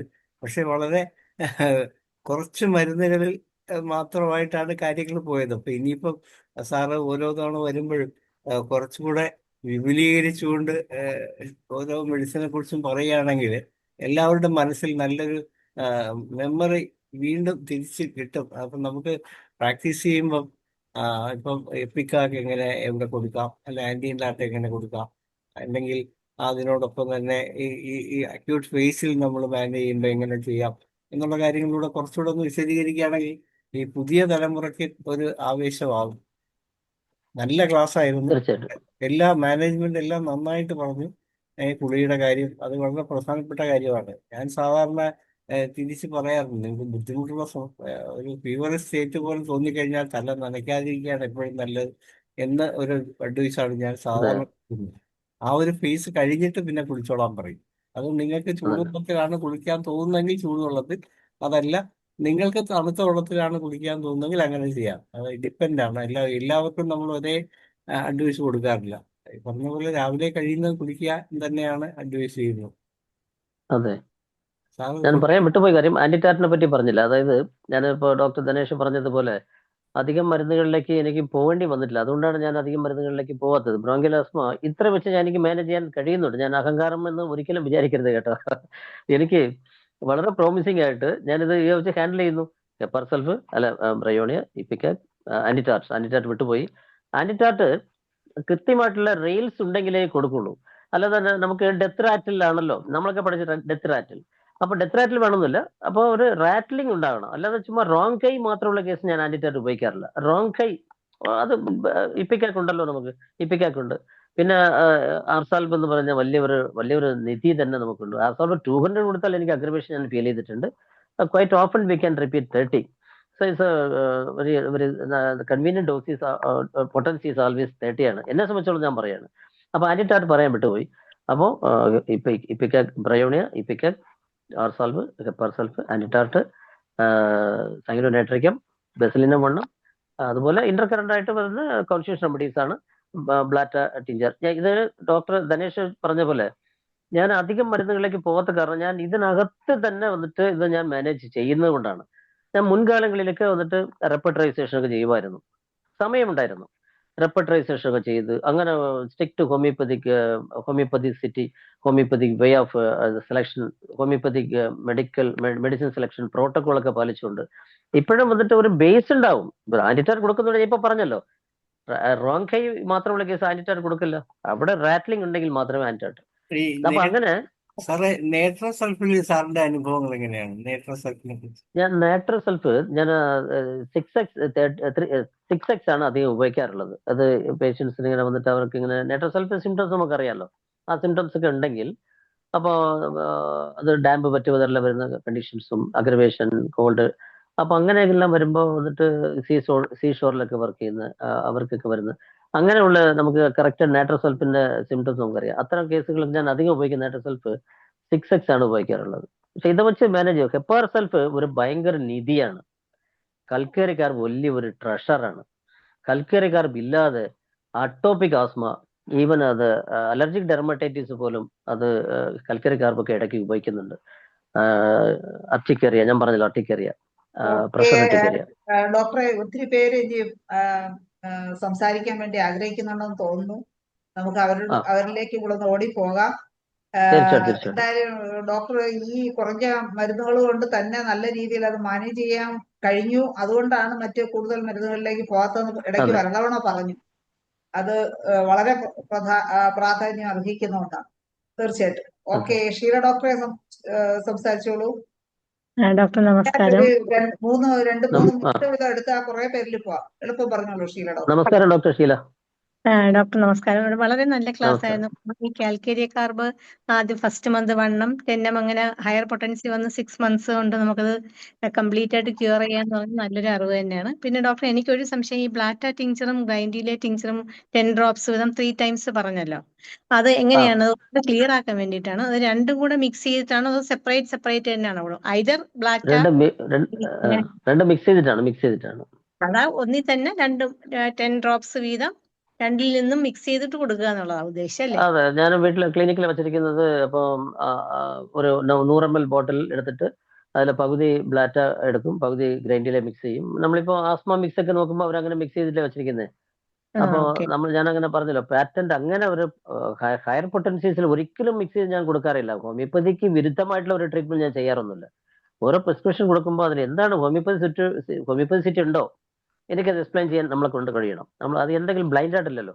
അപ്പോൾ പൊട്ടൻസീസ് ഒന്നും മിക്സ് ചെയ്യാൻ പാടില്ലല്ലോ. അത് അങ്ങനെ പൊട്ടൻസീസ് മിക്സ് ചെയ്തിട്ട് പല കമ്പനികളും പാറ്റന്റ് ഡ്രഗ്സ് ഒക്കെ എടുക്കും. 230 പൊട്ടൻസിക്ക് 4-5 മെഡിസിൻ മിക്സ് ചെയ്തിട്ട് അതങ്ങനെ അത് ഭയങ്കര റബ്ബിഷ് അല്ലേ? അത് അങ്ങനെ ഒരു ഡ്രഗ് പ്രിവ്യൂ നടന്നിട്ടില്ലല്ലോ. നടക്കാത്ത സംഭവം നമ്മൾ എങ്ങനെ how can we come to the sphere of action of the remedy? അതല്ല, ലോവർ പൊട്ടൻസീസ് അങ്ങനെ മിക്സ് ചെയ്യുന്നതിൽ ഇപ്പോൾ ആൽഫ അബിനസെറ്റൈവ, പിന്നെ അങ്ങനെയുള്ള ഹൈഡ്രാസിസ് ടിഞ്ചർ, അത് ഓക്കെ. അപ്പൊ അതുകൊണ്ട് ഡോക്ടർ പറഞ്ഞ ഇതാണ്, ഇത് രണ്ടും മിക്സ് ചെയ്ത് കൊടുക്കാം, പ്രശ്നമൊന്നുമില്ല. ഞാൻ വളരെ കൺവീനിയന്റ് ആയിട്ട് അതിൽ ഒരു പ്രശ്നങ്ങളൊന്നും കണ്ടിട്ടില്ല. 40 വർഷമായിട്ടാണ്. Okay doctor. ഓക്കെ, അടുത്ത മറിയാമ്മ ഡോക്ടർ ഹാൻഡ് റൈസ് ചെയ്തിട്ടുണ്ട്. മറിയാമ്മ ഡോക്ടർ 2 മിനിറ്റ്. ഈ വൈദ്യർ ഡോക്ടറിൽ ഹരിഹരൻ ഡോക്ടറിലൂടെ പോകേണ്ടതായിട്ടുണ്ട്. മറിയാമ്മ ഡോക്ടറെ സംസാരിച്ചു. മറിയമ്മ മാഡം സർവീസിലുണ്ടായിരുന്ന മറിയമ്മ മാഡം അല്ലേ? അതെ അതെ, എന്റെ സീനിയറാണ്. Susan John. അയ്യോ, അവരും എന്റെ സീനിയറാണ്. മറിയാമ്മ ഡോക്ടറെ സംസാരിക്കും. വേറൊരു ഫോണിന്നോ സംസാരിക്കാൻ ആഗ്രഹിക്കുന്നുണ്ടോ? നമസ്കാരം മാഡം. ഡോക്ടറെ, ഞാൻ തൃശ്ശൂരുണ്ടായിരുന്നു. ഒന്ന് ഓഫ് ചെയ്യാമോ? ഓഫ് ചെയ്യട്ടെ. ഓക്കെ, ഇപ്പൊ കുഴപ്പമുണ്ടോ? ഉണ്ട്. അപ്പോഴേക്കും 2 വാക്ക് വൈദ്യര ഡോക്ടർ സംസാരിച്ചോളൂ. വൈദ്യര ഡോക്ടർ അൺമ്യൂട്ട് ചെയ്ത് സംസാരിക്കുക. അൺമ്യൂട്ട് ചെയ്യണേ. അൺമ്യൂട്ട് ചെയ്തില്ല. കോഹോസ്റ്റ് ആണ്. ശിവരാമകൃഷ്ണൻ ഡോക്ടറെ ഒന്ന് കണ്ടത് വളരെ നമസ്കാരം ഡോക്ടർ. നമസ്കാരം വൈദ്യൻ ഡോക്ടർ. നമസ്കാരം. കുറെ കാലങ്ങളായി. അതെ, സുഖം തന്നെ. ഡോക്ടറെ നല്ലൊരു സംഘാടകനായിട്ടും നല്ലൊരു നേതാവായിട്ടും അറിയാമെങ്കിലും നല്ലൊരു ഡോക്ടറായിട്ടും നല്ലൊരു ടീച്ചറായിട്ടും ഇന്ന് നേരിട്ട് ബോധ്യപ്പെട്ടു. ഡോക്ടറുടെ ക്ലാസ് വളരെ ഉപകാരപ്രദമായിരുന്നു. ഡോക്ടറുടെ ഒരു ഫിലോസഫിക്കൽ അപ്രോച്ചിന് വിരുദ്ധമാണോ എന്ന് എനിക്ക് അറിയത്തില്ല. ക്ഷമിക്കണം. അല്ലല്ല, തീർച്ചയായിട്ടും അല്ല. കാര്യം നമ്മളെ IFPS ലേക്കാണ് അനുഭവങ്ങൾ പങ്കുവെക്കലാണ്. ആ അനുഭവങ്ങൾ പങ്കുവെക്കുക, അത് കേൾക്കുന്നത് വളരെ പ്രയോജനമാണ്. അത് അഡ്മിറ്റ് ചെയ്തു ഡോക്ടർ സത്യസന്ധമായിട്ടുള്ള ക്ലാസ് ആയിരുന്നു. സന്തോഷം. ഓക്കെ, വളരെ സന്തോഷം വൈദ്യര് ഡോക്ടറെ. നിങ്ങൾ പരിചയക്കാരാണെന്ന് എനിക്കറിയാം, അതുകൊണ്ടാണ് ഞാൻ പെട്ടെന്ന് വൈദ്യര് ഡോക്ടറെ പോയത്. ഒരു തൂവൽ പക്ഷികളായിരുന്ന ആളുകളാണ്. അതാണ്. ഓക്കെ, അടുത്ത ഡോക്ടർക്ക് സംസാരിക്കാം. ഡോക്ടറെ, എന്റെ ഒരു സംശയം, ഹെപ്പാസൾഫ് 30 ആണോ 200 ആണോ നല്ലത്? 200 അഗ്രവേഷൻ വരത്തില്ലേ? ഏതാ നല്ലത്? അല്ല, ഞാൻ നോക്കുമ്പോ ഞാനിത് ഒബ്സർവേഷൻസ് ഒക്കെ പലപ്പോഴും പണ്ട് ഒരുപാട് ഒബ്സർവേഷൻ നടത്തിയതിന്റെ പേരിൽ 200 കൊടുക്കുമ്പോൾ ഭയങ്കര അഗ്രവേഷൻസ് ഉണ്ട്. 30 അഗ്രവേഷൻസ് ഇല്ല. എന്റെ അനുഭവമാണ് ഞാൻ പറയുന്നത്. 30 ആണ് കൺവീനിയന്റ്. ഞാൻ 30 ഒക്കെ വന്നിട്ട് 200 കൊടുക്കുമ്പോ അഗ്രവേഷൻ കാണുന്നുണ്ട്. 30 ആണ് കൊടുക്കാൻ മതി. അപ്പൊ അത് മാഡത്തിന്റെയും അനുഭവം അതാണ്. അങ്ങനെ പലരുടെയും അനുഭവം അതാണ്. ഞാനൊക്കെ ആദ്യകാലങ്ങളിൽ വന്നിട്ട് നമ്മുടെ പയോനീസ് ഒക്കെ നമ്മോട് പറയും ആർസാൽബ്, ബ്രോങ്കിയൽ ആസ്മയ്ക്ക് ആർസാൽബ്. ഞാനിങ്ങനെ ബ്രോങ്കിയൽ ആസ്മയ്ക്ക് ആർസാൽബ് കൊടുത്തിട്ട് ഭയങ്കര അഗ്രവേഷൻ ഒക്കെ ഫീൽ ചെയ്ത ആളാണ്. പിന്നെ 30 കൺവീനിയന്റ് ആയിട്ടുള്ള ഡോസ് ആണ്. അത് വലിയ പ്രശ്നം വരുന്നത്. യെസ്. അപ്പൊ എന്റെയും മാഡത്തിന്റെയും ഒബ്സർവേഷൻ കറക്റ്റ് ആണ്. അതുപോലെ ഈ ഫാൻ AC ഒക്കെ റെസ്ട്രിക്ഷൻ പറയാറുണ്ടോ? ഡയറ്റ് എങ്ങനെയാണ്? അല്ല, അതായത് ഈ കുട്ടികള് ഈ കൽക്കരി കാർബ് ബേബീസ് ആണെങ്കിൽ അവർ AC ഉള്ള വീടുകളിലാണെങ്കിൽ, അവർ സാമ്പത്തിക ശേഷിയുള്ള AC ഉള്ളവരാണെങ്കിൽ, അത് കുട്ടികൾ നല്ലോണം വിയർത്ത് പ്രശ്നം വന്നാൽ അത് കുഴപ്പമാണ്. അവരുടെ ഉറക്കം ഡിസ്റ്റർബ് ആകും. പിന്നെ അതും മറ്റുള്ള രീതിയിലെ പ്രയാസം വരുന്നുണ്ട്. 27 നമ്മളിപ്പോ റൂം ടെമ്പറേച്ചർ ഇപ്പോൾ വന്നിട്ട് ഇപ്പോഴത്തെ മഴക്കാലമൊക്കെ എന്തായിരുന്നാലും 27 ഒക്കെയാണ്. അപ്പൊ അതുമായി ബന്ധപ്പെട്ട് 27 ഇട്ടിട്ട് ഒറ്റ സ്പീഡിൽ ഫാനൊക്കെ ഇടുന്നതുകൊണ്ട് വരെ അങ്ങനെ ഒന്നും പ്രയാസം കണ്ടിട്ടില്ല. അത് ഒരു പരിധിവരെ നല്ലതാണ്. ഇപ്പൊ നമ്മള് ICUലൊക്കെ വന്നിട്ട് നമ്മള് സിവിയർ ഇൽനെസ് ആയിട്ടൊക്കെ വന്നിട്ട് ക്രിട്ടിക്കൽ കെയർ ആയിട്ട് അവിടെ AC-ലല്ലേ പേഷ്യൻസ് കിടക്കുക. അതൊന്നും വിഷയമല്ല. അത് 18, 19, 20, 21 ഒന്നും പറ്റത്തില്ല. 27 എന്ന രീതിയിലൊക്കെ ഞാൻ അഡ്വൈസ് ചെയ്യാറുണ്ട്. കാരണം എപ്പോഴും AC റൂംസ് വന്നിട്ട് പൊടിരഹിതമായിരിക്കും. അത് അധികം അവർ എപ്പോഴും അടച്ചിട്ടിരിക്കും. പൊടിയുടെ ശല്യങ്ങൾ കുറവായിരിക്കുമല്ലോ. അതും ഒരു വിഷയമാണ്.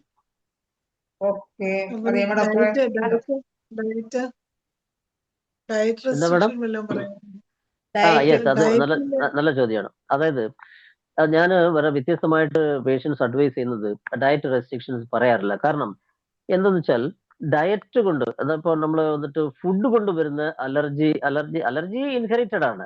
അതിന് ട്രിഗർ ആകുന്നതാണ് ഫുഡും അതുപോലെ മറ്റുള്ള കോക്രോച്ച്, നമ്മുടെ കോസ്മെറ്റിക്സ്, അതുപോലെ പൊല്ലൻ ഗ്രൈൻസ്, ഡാൻഡേഴ്സ്, പിന്നെ ഇങ്ങനെ പല കാര്യങ്ങളും ഡസ്റ്റുകളൊക്കെ ഉണ്ടല്ലോ.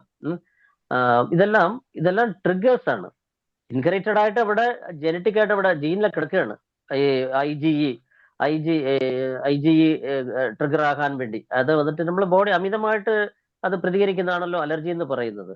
ഒരു സാധാരണ ഒരു ഇൻഫെക്ഷൻ എന്തെങ്കിലും വന്നാലും, എന്തെങ്കിലും അലർജി വരുമ്പോഴും, എന്തെങ്കിലുമൊക്കെ വന്നിട്ട് പൊടി കടന്നുകൂടുമ്പോഴും നമ്മളെ ബോഡി വിചാരിക്കുകയാണ് ഇത് അന്യൻ കടന്നുകൂടിയിരിക്കുകയാണ്, അവനെ ശരിപ്പെടുത്തണം, അവനെ കീഴ്പ്പെടുത്തണം എന്ന് അമിതമായിട്ട് ആന്റിബോഡീസ് പ്രൊഡ്യൂസ് ചെയ്യാണ്.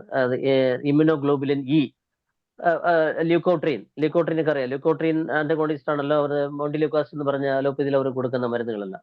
അപ്പൊ ഇതെല്ലാം വന്നിട്ട് ആന്റിഹിസ്റ്റാമിൻ പ്രൊഡ്യൂസ് ചെയ്യാണ്.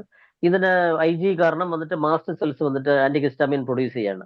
ല്യൂക്കോട്രീൻ പ്രൊഡ്യൂസ് ചെയ്യാണ്. അപ്പൊ അതൊക്കെ വന്നിട്ട് അതാണ് ഈ ബ്രോങ്കിയൽ കൺസ്ട്രിക്ഷൻ കാരണമാകുന്നത്. അപ്പൊ അങ്ങനെ വരുമ്പോ നമ്മൾ ചോദ്യം എന്തായിരുന്നു പറഞ്ഞു ഞാൻ ഡയറ്റ് റെസ്ട്രിക്ഷൻ പറയാറില്ല. കാരണം it will differ from person to person. ഏതെങ്കിലും നമ്മളിപ്പോ വന്നിട്ട് ഞാൻ ഇതിന് ഭയങ്കര എതിരാണ്. എന്ന് വെച്ചാൽ നമുക്ക് നോൺ സെൻസിറ്റിവിറ്റി ഉണ്ടെങ്കിൽ, ഇപ്പൊ മുട്ട, പാല്, കടൽ ജീവികള്, മീന്, ഇറച്ചി ഐറ്റംസ്, കടല, അതുപോലെ കടല വർഗ്ഗങ്ങള്, പരിപ്പ് വർഗ്ഗങ്ങള്, പയർ, ഇതെല്ലാം പ്രോട്ടീനാണ്. പ്രോട്ടീൻ കൊണ്ടേ വരൂ. വളരെ അപൂർവമായിട്ടേ മറ്റുള്ള സബ്സ്റ്റൻസ് കൊണ്ട് വരുള്ളൂ. അപ്പൊ മെജോറിറ്റി പ്രോട്ടീൻ കൊണ്ടേ അലർജി വരുള്ളൂ നമുക്കറിയാം. Doctors we know very well. അപ്പൊ അങ്ങനെ വരുമ്പോ പറഞ്ഞില്ല ഇത്രയും ഐറ്റംസ് ആണ്: മീൻ, മുട്ട, ഇറച്ചി, പാല്. ഇപ്പൊ ഇതില് ഏതെങ്കിലും ഒന്നായിരിക്കും ആ ഒരു ട്രിഗർ ആകുക. അപ്പൊ നമ്മൾ കാടടച്ച് വെടിവെക്കുന്നത് പോലെ മുഴുവൻ, ഞാൻ ഒരിക്കലും അങ്ങനെ പറയില്ല. ഞാൻ എവിടെയെങ്കിലും പത്രസമ്മേളനം അടുത്ത് തന്നെ പറയാൻ വേണ്ടി, ചില ഡോക്ടർമാർ, പൾമനോളജിസ്റ്റുകൾ, ചില പെഡിയാട്രീഷ്യൻസ്, അതുപോലെ ചില MD ഡോക്ടേഴ്സ് ഒക്കെ വന്നിട്ട് നീണ്ട ലിസ്റ്റ് ഇടും. പാല് കഴിക്കരുത്, മുട്ട കഴിക്കരുത്, കല്ലുമ്മക്കായ്, കൊഞ്ച്, ഞണ്ട്, അയല, അത് ഇതെന്നൊക്കെ പറഞ്ഞു വന്നിട്ട് പരിപ്പ് വർഗ്ഗങ്ങൾ, പയറുവർഗ്ഗങ്ങൾ, പിന്നെ എന്തെങ്കിലും കഴിക്കാനുണ്ടോ? പ്രോട്ടീൻ ഇല്ലാതെ നമുക്ക് ജീവിക്കാൻ പറ്റും? നമ്മുടെ ലൈഫിന്റെ വളരെ ബേസിക് ഫണ്ടമെന്റൽ ഒരു സബ്സ്റ്റൻസ് ആണല്ലോ നമ്മുടെ അമിനോ ആസിഡും പ്രോട്ടീൻസ് എന്ന് പറയുന്നത്. അതിനൊക്കെ വന്നിട്ട് ഇങ്ങനെ അറിയാതെ കാടടച്ച് പിടിക്കുന്ന പോലെ പറയാൻ പറ്റില്ല. അല്ലെങ്കിൽ എന്ത് ചെയ്യണം? Patients they have to find very clearly convince that this type of food is disagree. അപ്പൊ ഫോർ എക്സാമ്പിൾ അങ്ങനെ കണ്ടുപിടിക്കണമെങ്കിൽ ഈ ജന്മം തികയില്ല. 3 ദിവസം മുട്ടയുടെ വെള്ള, മഞ്ഞയ്ക്ക് അലർജി ഇല്ല, മുട്ടയുടെ വെള്ള അത് പ്രോട്ടീൻ ആണല്ലോ, അത് 3 ദിവസം വന്നിട്ട് മുട്ട കഴിക്കുക. ബാക്കി ചോറും പിന്നെ നമ്മൾ തേങ്ങ അരച്ച ചമ്മന്തി, കറികളൊക്കെ, സാധാരണ ചോറ്, അലർജി പ്രോട്ടീൻ അല്ലാത്ത ഫുഡുകളൊക്കെ, ചോറും മറ്റൊക്കെ അങ്ങനെയൊക്കെ കഴിക്കുക. 3 ദിവസം മുട്ട കഴിക്കുക. ഇത്ര സെൻസിറ്റീവ് കണ്ടുപിടിക്കാൻ വേണ്ടി. ആ 3 ദിവസം കൊണ്ട് എന്തെങ്കിലും ചൊറിഞ്ഞു കഴിക്കുന്നുണ്ടോ, ശ്വാസം മുട്ടലോ, കഫക്കെട്ടുണ്ടോ? ചുമ്മാ അങ്ങനെ ആളുകൾ, ഡോക്ടർമാർ തന്നെ പറയും കഫക്കെട്ടുണ്ടാവും, മുട്ട കഴിച്ചാൽ കഫക്കെട്ടുണ്ടാവും, പാല് കഴിച്ചാൽ കഫക്കെട്ടുണ്ടാവും. ഒരു മണ്ണാങ്കട്ടയും ഇല്ല. അത് ഒരു സോറി ഡോക്ടറെ, അത് ഞാൻ നമ്മളെ കൊളോക്കിയിൽ സമയം വന്ന് ഒരുപാട് വൈകുന്നുണ്ട്.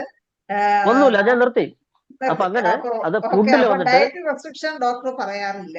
ഞാൻ പറയാം. പക്ഷെ സ്പെസിഫിക് ആയിട്ട് പേഷ്യൻസ് മനസ്സിലാക്കിയിട്ടുണ്ടെങ്കിൽ മാത്രം അത് ഒഴിവാക്കണം, അല്ലെങ്കിൽ പരീക്ഷിക്കണം. ഓക്കെ ഓക്കെ ഓക്കെ ഡോക്ടറെ. മറിയാമ്മ ഡോക്ടറെ, ഇനി നമുക്ക് കഴിഞ്ഞില്ലേ? മറിയാമ്മ ഡോക്ടറെ സംശയം? ഓക്കെ, സമയക്കുറവുള്ളത് കൊണ്ട് ദയവായി ക്ഷമിക്കുക. ഇനി ചോദിക്കാനുണ്ടെങ്കിലും ഇനി നമുക്ക് ബിനോയിലേക്ക് ഒന്ന് പോവാം. ഹരിഹരൻ ഡോക്ടറെ കാണുന്നില്ല. ഹരിഹരൻ ഡോക്ടർക്ക് സംസാരിക്കണമെന്നുണ്ടായിരുന്നു തോന്നുന്നു. നമ്മളെ സമയം നീണ്ടുപോയതുകൊണ്ട്. ബിനോയ് ഡോക്ടറെ, ഇന്നത്തെ ക്ലാസ്സിനെ കുറിച്ചുള്ള അഭിപ്രായവും പറഞ്ഞ് നന്ദിയും രേഖപ്പെടുത്തുക. ഓക്കെ, പെട്ടെന്ന് കേൾക്കാം. ഓക്കെ.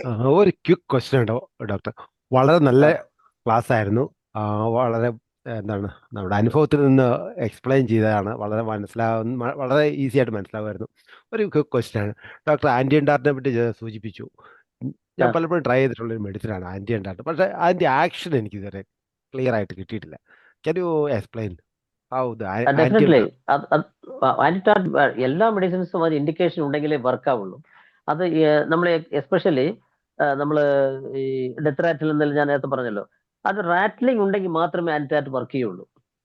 അല്ലാതെ സ്പാസ്മോഡിക് ആയിട്ട് വരുന്ന സ്പാസത്തിന് വന്നിട്ട് അത് അങ്ങനെ ഗുണം ചെയ്യില്ല. റാറ്റ്ലിംഗ് നല്ലവണ്ണം വന്നിട്ട് റാറ്റ്ലിംഗ് ഉണ്ട്. പ്രൊഡക്റ്റീവ് കഫ്, നല്ല പ്രൊഡക്റ്റീവ്, കുട്ടികളെ ചുമയ്ക്കുമ്പോൾ തന്നെ വന്നിട്ട് ഭയങ്കരമായിട്ട് അങ്ങനെ കഫത്തിന്റെ ഒരു ശബ്ദം. പ്രൊഡക്റ്റീവ് ഡ്രൈ കഫിന് എങ്ങനെയാണ് ആന്റിറ്റാറ്റ് കൊടുക്കാൻ പറ്റുക?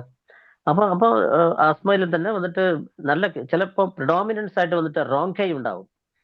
ചിലർക്ക് റോങ് കൈയും റെയിൽസും ഉണ്ട്. രണ്ടും ഉണ്ടാവും. പക്ഷെ പ്രിഡോമിനന്റ് ആയിട്ട് റെയിൽസ് ഉണ്ടെങ്കിൽ ആന്റിറ്റാറ്റ് വർക്ക് ചെയ്യും. അത് തന്നെയാണ്.